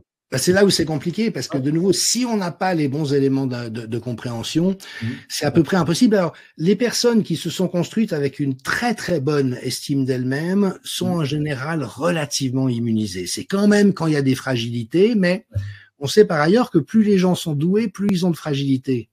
C'est cette phrase qui dit que malheureusement les gens doués doutent tout le temps d'eux-mêmes, alors que les salopards et les idiots ne se posent jamais de questions et ne doutent jamais d'eux-mêmes. Et il y a quelque chose de cet ordre, c'est-à-dire que cette extraordinaire capacité à se remettre en cause, qui est très saine quand on est avec des honnêtes gens, face à un pervers, c'est une tuerie. Parce qu'ils savent exactement comment vous faire douter, et au fond, et c'est ça l'emprise. L'emprise, c'est pas seulement prendre le pouvoir sur quelqu'un, c'est pénétrer dans la manière de penser de quelqu'un pour configurer sa vision du monde. Comme dans les processus sectaires. Qu'est-ce qui fait que Raël, qui est un coureur automobile, womanizer, comme on dit en anglais, c'est-à-dire, c'est même pas séducteur de femmes, c'est consommateur de femmes de tous âges, sorti de nulle part, arrive à faire croire à des milliers de personnes qu'il a contacté les Elohim et qu'il va renouveler l'humanité. Tu vois, toute personne normalement constituée dit, mais évidemment que les gens qui sont sous emprise sont pas des idiots. Ce sont des gens dont l'esprit a été capté pied après pied jusqu'au moment où ils ont été tellement colonisés qu'ils ne voient plus le monde qu'à travers la perspective du gourou. Et en fait, les pervers font ça. On l'a bien vu avec la manipulation collective. Une fois que tu dis que les complotistes sont très dangereux, c'est des anti-sciences, ils croient que la Terre est plate, Bolsonaro et Trump, on dit l'hydroxychloroquine, ça a l'air bien. Est-ce que tu es d'accord avec Bolsonaro et Trump? Oui, tu vois ce que je veux dire? Il y a un ensemble d'amalgames et d'associations qui font qu'à un moment donné, la vision du monde change et puis qu'elle devient hermétique. Moi, je me permets de reciter cet exemple que j'ai déjà cité à plusieurs reprises parce que justement, c'est pas un pervers, mais j'ai croisé au début de la crise Covid un type qui a été maire de Genève, de la ville de Genève, avec qui j'avais fait un peu de politique à l'époque où je m'étais égaré dans ces territoires-là. Et dès qu'on s'est rencontrés à une soirée d'anniversaire, il m'a sauté dessus en me disant « Ah, je te préviens, je suis pas d'accord avec toi, mais chacun a le droit d'avoir ses idées, mais je suis pas d'accord avec toi. » Je savais même pas avec quoi il n'était pas d'accord. Et puis plus tard, au buffet, c'est un ancien écologiste. Je lui ai dit, mais tu sais, ce Bill Gates que vous vénérez maintenant comme le nouveau bienfaiteur de l'humanité, c'est quand même un défenseur des OGM. Il veut changer le climat en envoyant des particules dans l'atmosphère. Donc, ça m'étonne quand même que vous soyez tellement naïf par rapport à un type pareil. Et tout ce que je dis là, c'est documenté. Oui, bien sûr. C'est pas. Et cet ami m'a regardé. Elle dit, ah ouais, tu crois vraiment ce que tu dis, hein? Tu vois? Et à ce moment-là, j'ai vu le rideau de fer descendre. C'est fini. C'était fini. Tu vois? Et c'est ça le résultat d'être sous emprise. C'est d'avoir été en fait happé dans un monde fou, dans un monde dans lequel tu disparais, et ne te reste comme élément de réalité que ce que la personne te fait croire. Et c'est terrible.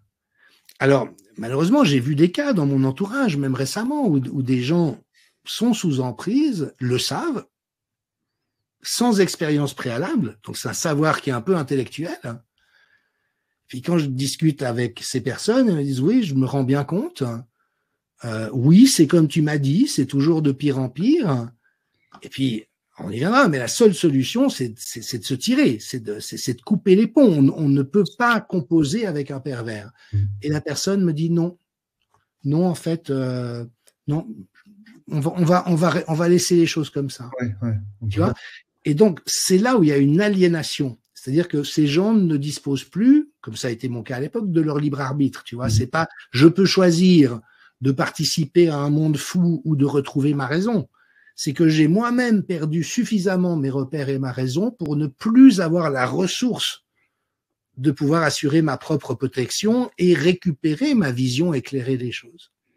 Jean-Dominique, est-ce que ça peut être assimilable à un syndrome de Munchausen pour celles et ceux, c'est que le manipulateur fait souffrir, rend malade Oui. l'autre pour pouvoir le soigner, pour pouvoir avoir plus d'emprise. Sauf si je sais pas si c'est la bonne définition, mais c'est ce que j'ai compris du syndrome de Munchausen. Oui, et c'est très pertinent parce qu'alors, effectivement, tous les manipulateurs pervers ne sont pas hyper intelligents, tous ne sont pas attirés par les plus hautes sphères de pouvoir. Ce qui les attire, c'est le pouvoir sur l'autre. Donc on en retrouve énormément dans les professions soignantes, dans l'éducation. Le pire, je crois, c'est en psychiatrie. Bah oui. Bah oui, parce que vous pouvez avoir un pouvoir sur les autres en psychiatrie, et la psychiatrie, qui est un monde que je connais bien, est un monde vraiment très, très déchirant, parce qu'il y a énormément de bonnes personnes qui travaillent en psychiatrie. C'est probablement la spécialité médicale la moins bien payée. Donc les médecins sincères qui deviennent psychiatres, c'est vraiment des gens qui ont de la vocation et du cœur. Mais comme c'est aussi un univers potentiellement concentrationnaire où on peut avoir un pouvoir quasi absolu sur les autres, ça attire un nombre de pervers et de tarés abominables. On en trouve beaucoup dans la protection de l'enfance. Moi-même, j'ai supervisé des équipes de protection de l'enfance et c'était terrible parce que je repérais assez vite les pervers au sein des groupes. Et quand on imagine le pouvoir que peut avoir un manipulateur pervers dans ce genre de contexte, ça me fait encore froid dans le dos, rien que de l'évoquer. Et alors, pour répondre à ta question, dans les professions soignantes, ils sont complètement comme ça. C'est-à-dire qu'ils génèrent de la souffrance chez leurs patients, et puis après, ils se présentent comme étant celui vers lequel il faut revenir encore et tant que la souffrance est là, c'est la preuve que la personne n'a pas été au bout de ce qu'elle avait à visiter en elle-même.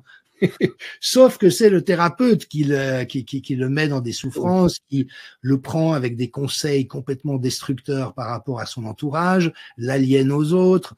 Enfin, c'est des tableaux vraiment, vraiment apocalyptiques, d'où l'urgence de faire connaître ces réalités et de partager nos compréhensions et nos expériences, parce qu'il faut vraiment qu'on fasse grandir cette compréhension collectivement. Alors, crois bien que ton message est entendu parce que je regarde le chat au fur et à mesure et ça parle à beaucoup de personnes.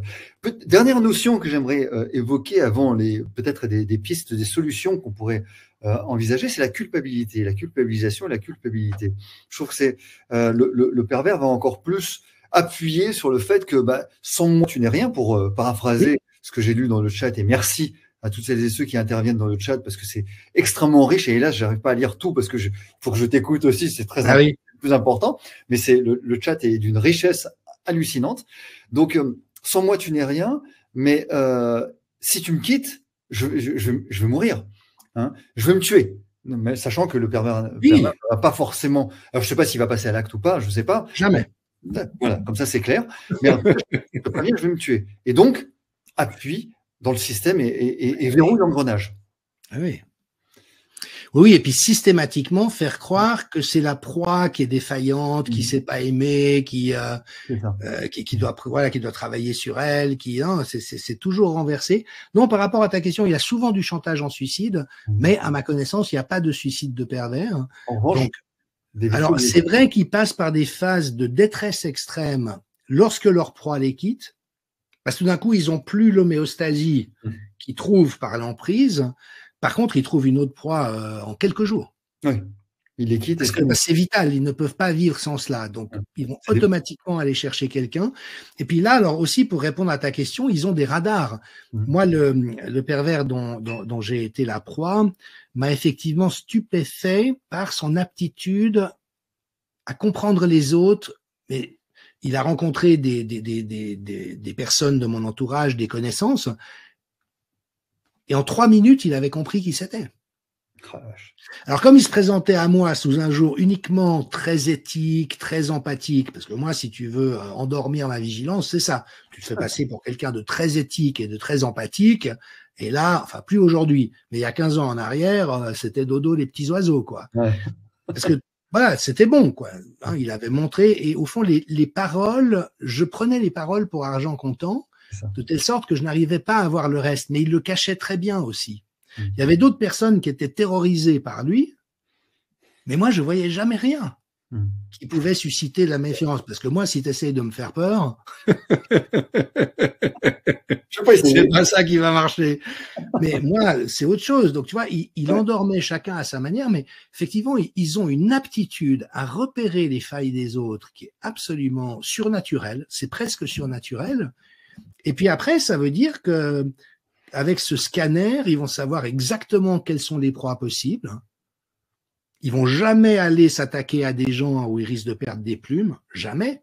Par contre, dès qu'il y a une proie un peu facile, tu fais preuve de beaucoup d'empathie, tu dis des choses éthiques, tu démontres un sens aigu de la justice et du bien commun.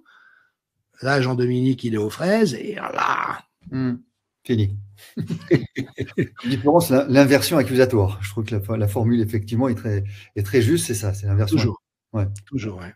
Alors, nous n'avons pas vocation ce soir à sauver les pervers narcissiques, puisque tu dis qu'ils sont incurables, sauf d'avoir une révélation au bout du tunnel avec la belle lumière blanche. Mais en revanche, il y a la possibilité de s'en émanciper, de s'en extraire, et voire même de s'en guérir. Donc, on parle des victimes, on parle de ceux qui ont été la proie. Donc, c'est très optimiste comme message, parce que c'est pour ça que on écoute attentivement ton discours, parce que il y a donc cette possibilité non seulement de les identifier, mais une fois que les ont identifiés, de s'en émanciper. Ouais. Et après, de s'en guérir, sans dégâts, sans trop de dégâts. Ouais. Quels sont les mécanismes de cette émancipation? Alors, il y a évidemment la prise de conscience. Et les prises de conscience, tu sais, c'est ça, j'ai beaucoup présenté cette réalité dans les autres programmes que je propose sur les neurosciences. On appelle ça aujourd'hui les états de conscience transformationnels. Et quand tout d'un coup tu comprends quelque chose et qui fait qu'il n'y a pas de retour en arrière, ça a changé ta vision du monde. Et alors, c'est souvent à la faveur d'une crise, parce que comme je l'ai dit, le mouvement de la personne sous emprise, c'est de se dévitaliser, de se fatiguer, de s'épuiser, de vraiment se zombifier, il n'y a pas d'autre mot. Puis, à un moment donné où les problèmes arrivent, tomber malade, avoir des accidents ou avoir des pensées suicidaires. Et à ce moment-là, on est un peu au bord du gouffre. Et donc, les choses se jouent à pas grand-chose. Soit il y a quelque chose qui se ressaisit en disant « Wow, là, il y a un truc qui est pas normal. C'est pas moi de vivre ça. Qu'est-ce qui m'arrive ?» Soit il n'y a pas, et à ce moment-là, malheureusement, le destin est parfois funeste. Par contre, la bonne nouvelle, c'est qu'une fois qu'une personne sous emprise prend conscience de ce qui lui arrive, et là, souvent, il y a un regain d'instinct de survie. Parce qu'une fois que tu as compris que l'état misérable dans lequel tu es arrivé est une conséquence de tout ce que tu as vécu, de tout ce que tu t'es laissé vivre au contact de l'autre pendant un certain nombre d'années, tu vas pas retourner demander une dose de maltraitance de plus, tu vois. Là, c'est stop. Et quand les ponts sont coupés et que la personne reprend le pouvoir sur elle-même, la bonne nouvelle, c'est que sa vitalité se restaure en quelques jours. C'est phénoménal. Mais oui, puisque c'est un sang champagnisé, puisque c'est une pulsion de vie particulièrement intense, ça veut dire qu'au moment où on arrête de t'injecter du curare et du poison, tu vois ce que je veux dire, tu roupilles quelques jours et puis après, boum, t'es de nouveau complètement pétaradant. Donc ça, j'ai beaucoup travaillé évidemment avec des thérapeutes, des psychiatres, des psychologues qui s'occupent de victimes d'emprise et toutes me disent la même chose. C'est extraordinaire la vitesse à laquelle les gens reprennent vie.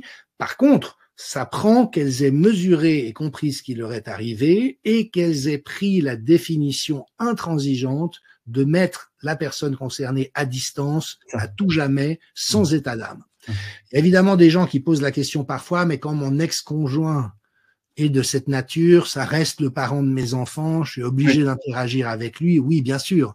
Après, il y a des cas comme ça. Mais à distance.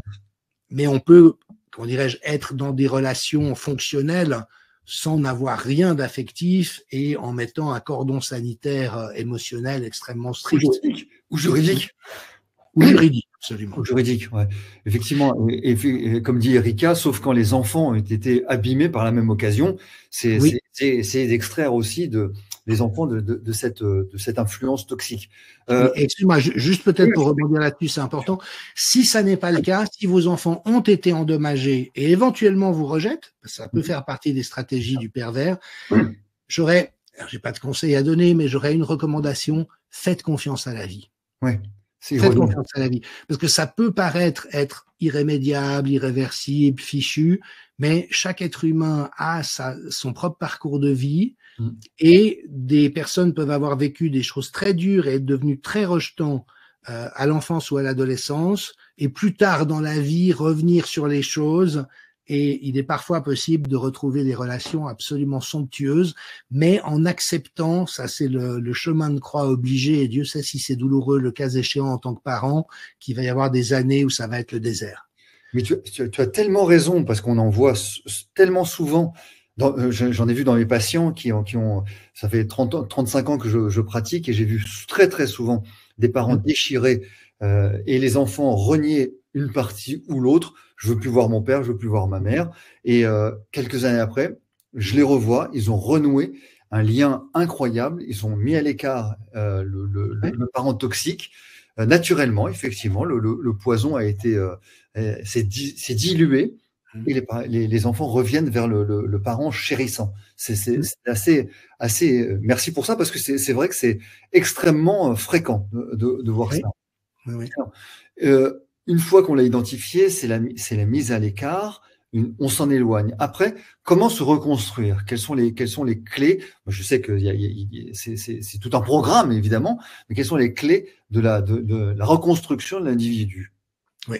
Alors peut-être juste encore un élément sur la rupture définitive, c'est que ce qui piège à peu près toujours les proies, c'est l'illusion ou l'ambition, j'avais envie de dire, d'avoir une relation sincère avec l'autre.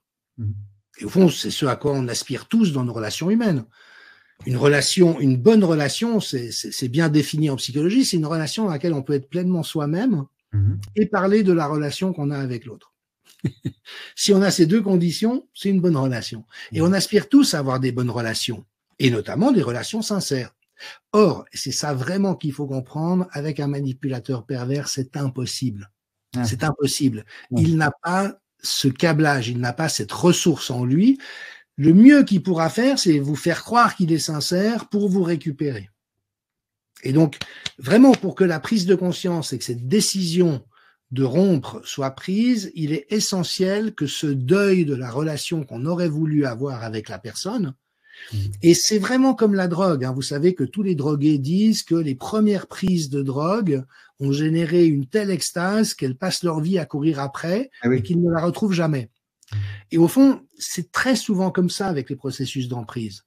C'est-à-dire que le manipulateur a été tellement convaincant, idéal, comblant dans un premier temps que la personne s'est sentie vraiment remplie de quelque chose qui lui manquait. Elle va passer toute la relation jusqu'à en mourir à moitié à essayer de retrouver ça. Et c'est ça qu'il faut dire, laissez tomber. Il n'y a aucun moyen parce que la personne n'a pas cette ressource. Elle a au mieux la ressource de vous le faire croire. Et tant que vous restez attaché à cette attente ou à cet espoir, vous n'allez que vous laisser faire du mal de plus en plus.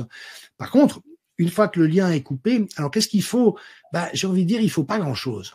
Parce que précisément, la ressource de vie du champ champagnisé est immense en elle-même. Et dès que tu enlèves tout ce qui l'obstrue et l'encombre et l'écrase, elle repart. Par contre, ce qui est vraiment utile, c'est de se faire accompagner. Oui. Et il existe énormément de ressources. Alors malheureusement, tous les psychologues et tous les psychiatres ne sont pas au courant de ça.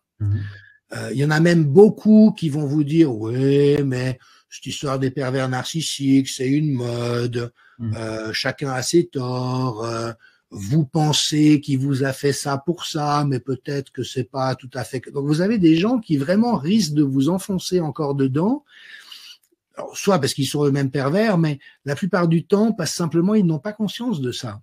Et donc de bonne foi, ils vont réappliquer à votre demande d'aide ce qui s'applique dans les conflits entre gens normaux, mais surtout pas quand il y a un pervers. Par contre, si vous trouvez un thérapeute qui connaît ça, c'est royal. Donc, en tout cas, il est nécessaire d'avoir un encadrement, un accompagnement psychologique, psychothérapique. Est-ce que psychanalytique, je me trompe ou pas nécessairement ? Peu importe, l'important c'est qu'il soit compétent par rapport à cette nature. Pourquoi ?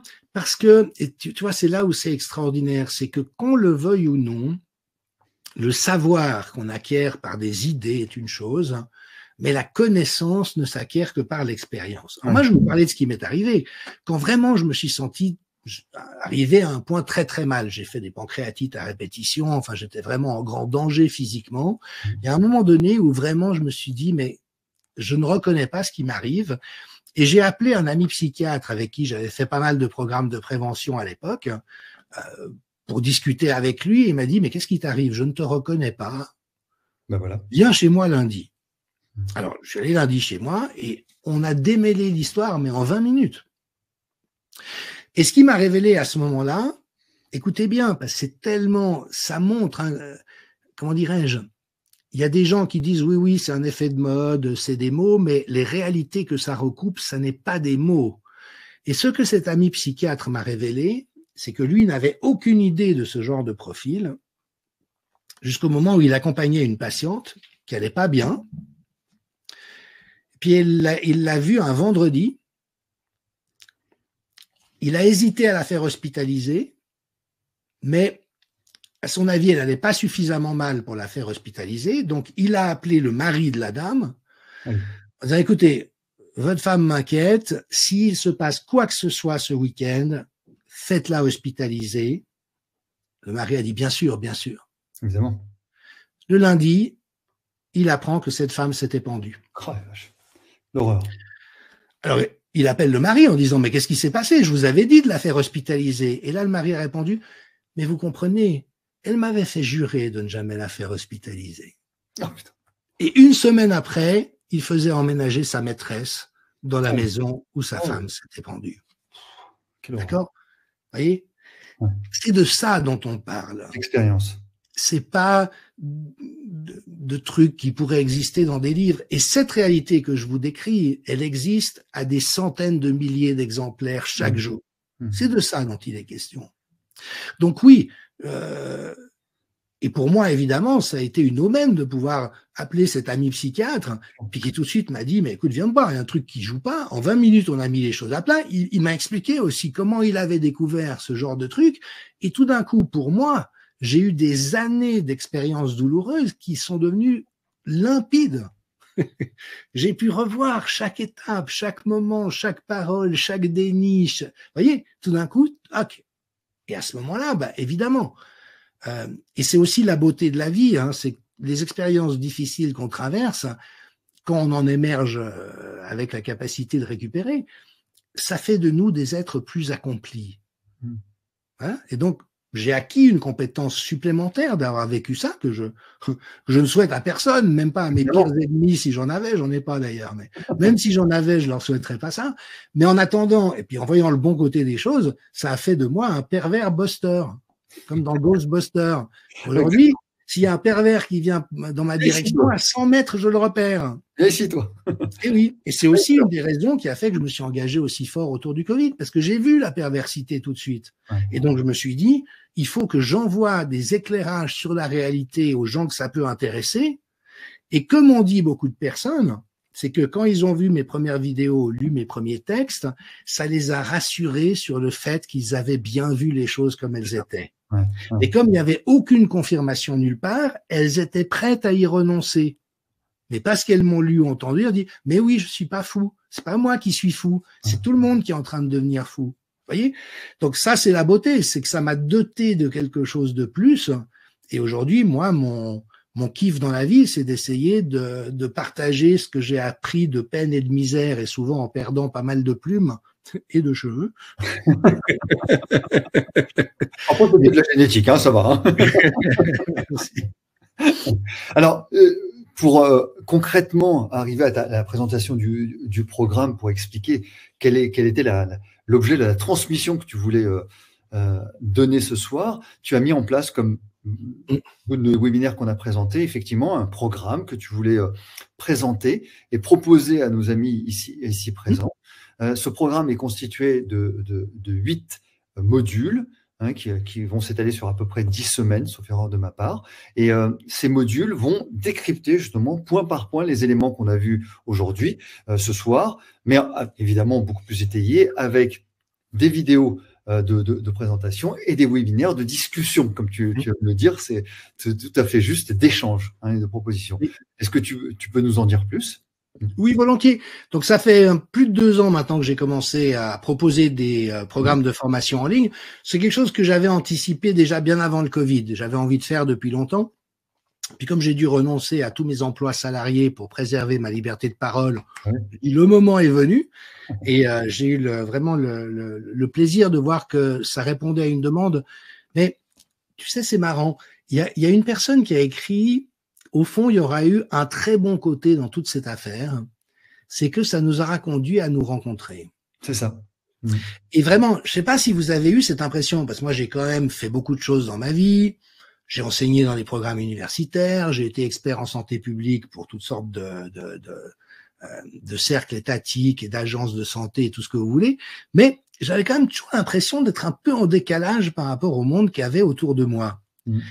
Et puis, là, dans le Covid, on se sent d'autant plus en décalage avec le monde qui est devenu fou, mais il y a eu ce phénomène extraordinaire où on est un peu tous sortis du bois et on s'est retrouvés. Et tout d'un coup, on s'aperçoit qu'on est une immense tribu de gens de bonne volonté et de bonne foi qui partagent les mêmes intérêts dans la vie, les mêmes valeurs, la même sensibilité, la même ouverture aux choses.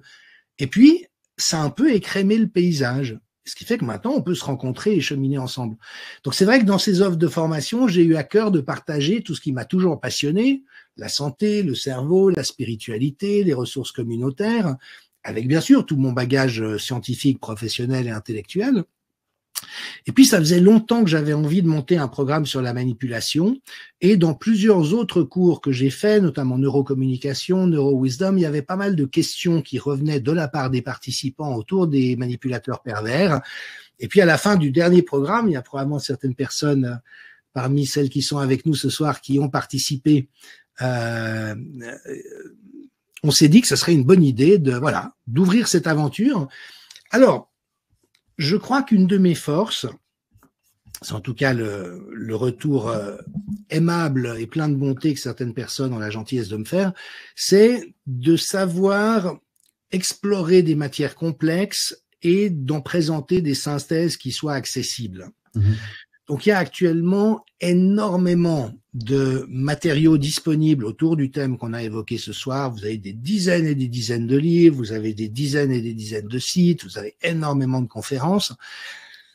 La difficulté quand vous s'orientez là-dedans, c'est qu'est-ce qui est plus ou moins sérieux, qu'est-ce qui est plus ou moins bon, qu'est-ce qui est plus ou moins solide. Et ça, c'est ce que je sais faire. Donc, et après, la mise en application, c'est facile de théoriser.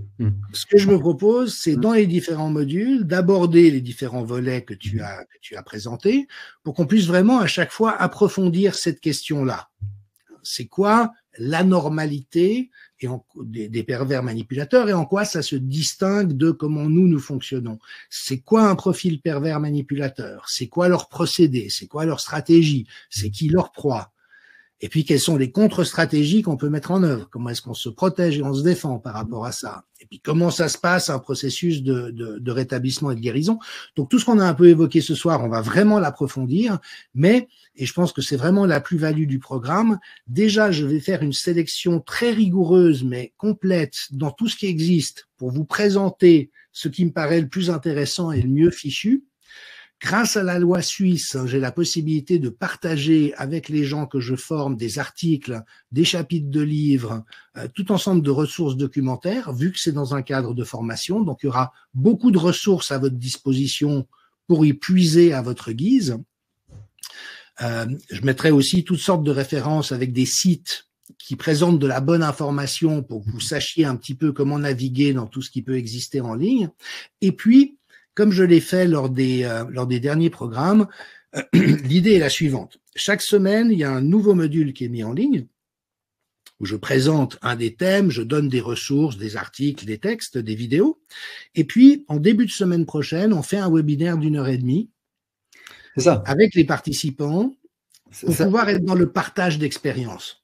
Donc, tu laisses digérer, si j'ose dire. Le mercredi, il y a la vidéo que les personnes pourront travailler, mouliner, intégrer et bien comprendre. Et le mardi d'après. Lundi ou mardi, selon les jours, mais en général, le mardi d'après, oui. Ça. Donc, ils ont le temps d'intégrer les informations de la vidéo et pouvoir échanger avec toi juste après. C'est ça. C'est tout à fait précieux. Et puis, comme j'ai fait beaucoup de formations dans le cadre du collège de rétablissement et autres, où justement, on met en partage des expériences, parce que ce qu'on voit, c'est que très nombreuses sont les personnes à avoir rencontré ça.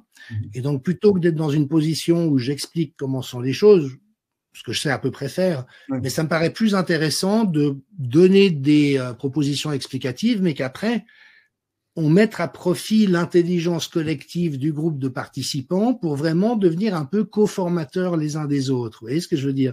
Parce qu'il y a beaucoup de facettes, beaucoup de couleurs. Et donc, oui, je suis heureux que ce programme soit particulièrement interactif. Et c'est d'autant plus pertinent que quand j'ai vu le chat, il y avait beaucoup de personnes qui présentaient des cas particuliers, des cas d'espèce où c'était peut-être l'enfant qui était un pervers narcissique, peut-être que c'était le mari, la femme, le père, la mère, etc. Donc, chaque cas d'espèce va enrichir le débat absolument. Donc, 8 modules. Donc, je lis ton programme, normalité narcissique, narcissisme, profil des manipulateurs pervers, ça c'est le 2e module. Le 3e, c'est qui sont les victimes. On l'a évoqué, on l'a à peine évoqué ce soir, c'est important. Les stratégies de la perversité. Le module 5, c'est les procédés manipulatoires, donc comment bien déceler ça. Le module 6, c'est à la maison, au travail ou en politique, ce qu'on a évoqué ici. Prise de conscience et contre-technique. Voilà, ça c'est le module 7. Et le module 8, c'est rétablissement et guérison. On ne parle pas de soins, on parle de guérison, ce qui est beaucoup plus frappant et beaucoup plus prégnant. Et donc, ce module, donc cette formation, tu la proposes à un certain prix, parce qu'évidemment, il faut que comme d'habitude, il faut que tu gagnes ta vie. Effectivement, c'est ton travail. Donc, sauf erreur de ma part, il est proposé ce soir jusqu'au 28 avril.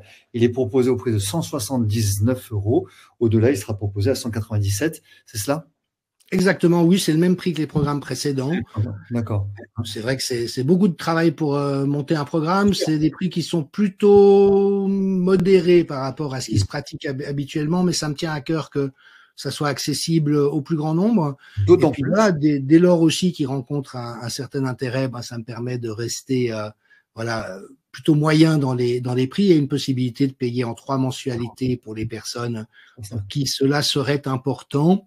Et puis, je partagerai également des ressources occasionnelles sur cette réalité, parce que vraiment, je trouve que c'est un immense effort pédagogique qu'on a à faire à l'échelle de la collectivité. Donc, tant mieux s'il y en a comme nous qui sommes assez en avant pour essayer de faire avancer les choses, mais après, il faut aussi que ça se relaie. Et donc voilà, je suis vraiment très très heureux d'avancer cette proposition, et d'autant plus qu'elle a émané de groupes avec lesquels j'ai travaillé jusqu'à maintenant. Donc merci à vous d'avoir insisté et vraiment suggéré que cela se fasse. Et puis voilà, comme j'aime bien aller de l'avant et que je suis passionné par tout ça, allez, on y va, on se lance. Techniquement, Jean-Dominique, comment ça se passe pour s'inscrire? Est-ce que tu enverras un lien? Est-ce que ça sera sur ton site? Comment ça se passe? Oui. Alors, dès demain à midi, sur mon site jdmichel.com, très simple, JD, mes initiales, Michel, mon nom de famille.com, il y aura la page de présentation du programme avec la possibilité de se préinscrire. Dès ce vendredi 19 avril, il y aura un module d'introduction qui sera accessible. Et donc, toutes les personnes inscrites à ce moment-là pourront y accéder. Vous trouverez déjà toute une abondance de contenu. Et puis après, le premier module sera mis en ligne le mercredi suivant, ce qui nous fait le 24 avril. Et le premier webinaire aura lieu exceptionnellement le lundi 29 avril. Parce que le lendemain, j'ai d'autres obligations. Les autres séminaires ont lieu les mardis soirs, sauf un qui aura lieu le mercredi. J'ai juste dû décaler 2 dates. Et puis, sachez que, évidemment, c'est particulièrement utile si vous pouvez participer au webinaire en direct. Si une fois ou l'autre, ou même de manière répétée, ça n'est pas possible, c'est pas plus grave que ça parce je publie toujours le replay dès le lendemain en ligne. Comme ça, vous pouvez assister à tout ce qui s'est dit et partagé. Donc, dès demain vers midi, à midi, la page de présentation et le lien pour pouvoir s'inscrire. Sachez juste, toutes et tous, merci pour votre interaction aussi sur le chat. Hein. J'insiste vraiment parce que c'est extrêmement enrichissant et désolé de ne pas pouvoir remonter toutes les informations, mais il y en avait des milliers, on était 1480 ce soir, donc c'est énorme. Donc vous imaginez tous les commentaires. Vous aurez le replay, évidemment, dès demain ou après-demain sur le site de Jean-Dominique, et vous aurez la possibilité de revoir aussi le chat normalement qui se déroule aussi, mais ça c'est extrêmement dense et enrichissant. Et encore une fois, demain à midi, 179 jusqu'au 28 avril. Hein, c'est important de savoir ça. Vous avez la possibilité de payer en 3 fois, c'est important. 8 modules à peu près sur 10 semaines qui vous permettront de dépister, de chasser ces malveillants qui pourrissent la vie, et peut-être d'aider, hein, puisque vous étiez à peu près 1500 ce soir, peut-être que alerter que vous êtes maintenant de la possibilité de dépister ces malveillants, informez votre entourage, informez, transmettez, hein, c'est la vocation de Jean-Dominique aussi, transmettez à vos proches la possibilité d'accéder à ce programme et d'accéder à une formation pour que vous puissiez être le mieux possible au monde. Jean-Dominique, tu voulais dire? Oui, j'ai vu passer les questions. Donc, est-ce qu'il est possible d'acquérir certains modules et pas d'autres? Non, malheureusement pas, parce que c'est toute une construction, donc ça ne ferait pas vraiment sens. Et puis, Brigitte demande si jamais cette formation est accessible à vie. Oui, c'est mon intention. Donc, pour l'instant, je garantis 3 ans. Mais mon but, c'est de faire en sorte qu'une fois que vous l'avez acquise, elle vous soit disponible à vie. Et puis, j'inclus toujours dans la vente des programmes toutes les mises à jour qui peuvent suivre. Donc, par exemple, je vais complètement reprendre le programme Salutogenesis qui avait été le premier que j'avais lancé au mois d'avril 2022. Je vais complètement le réenregistrer, proposer de nouveaux webinaires, et tous ceux qui l'ont déjà acquis et qui l'ont déjà eu pourront avoir accès à la nouvelle formule et au niveau webinaire. Donc voilà, ça c'est les 2 garanties que je donne. Je dis 3 ans parce que j'ai pas de garantie qu'on soit tous encore en vie dans 3 ans, mais mon but c'est d'être le plus longtemps possible. Donc si j'y arrive, voilà, ça sera disponible très très longtemps. Eh bien, écoute, pour paraphraser la citation que tu faisais au début avec la Genèse et Adam et le serpent, tu nous as dessillé les yeux, hein, tu nous as ouvert les yeux, hein, sur cette problématique qui est extrêmement importante, avec le sourire, avec beaucoup de bienveillance, de gentillesse et de partage.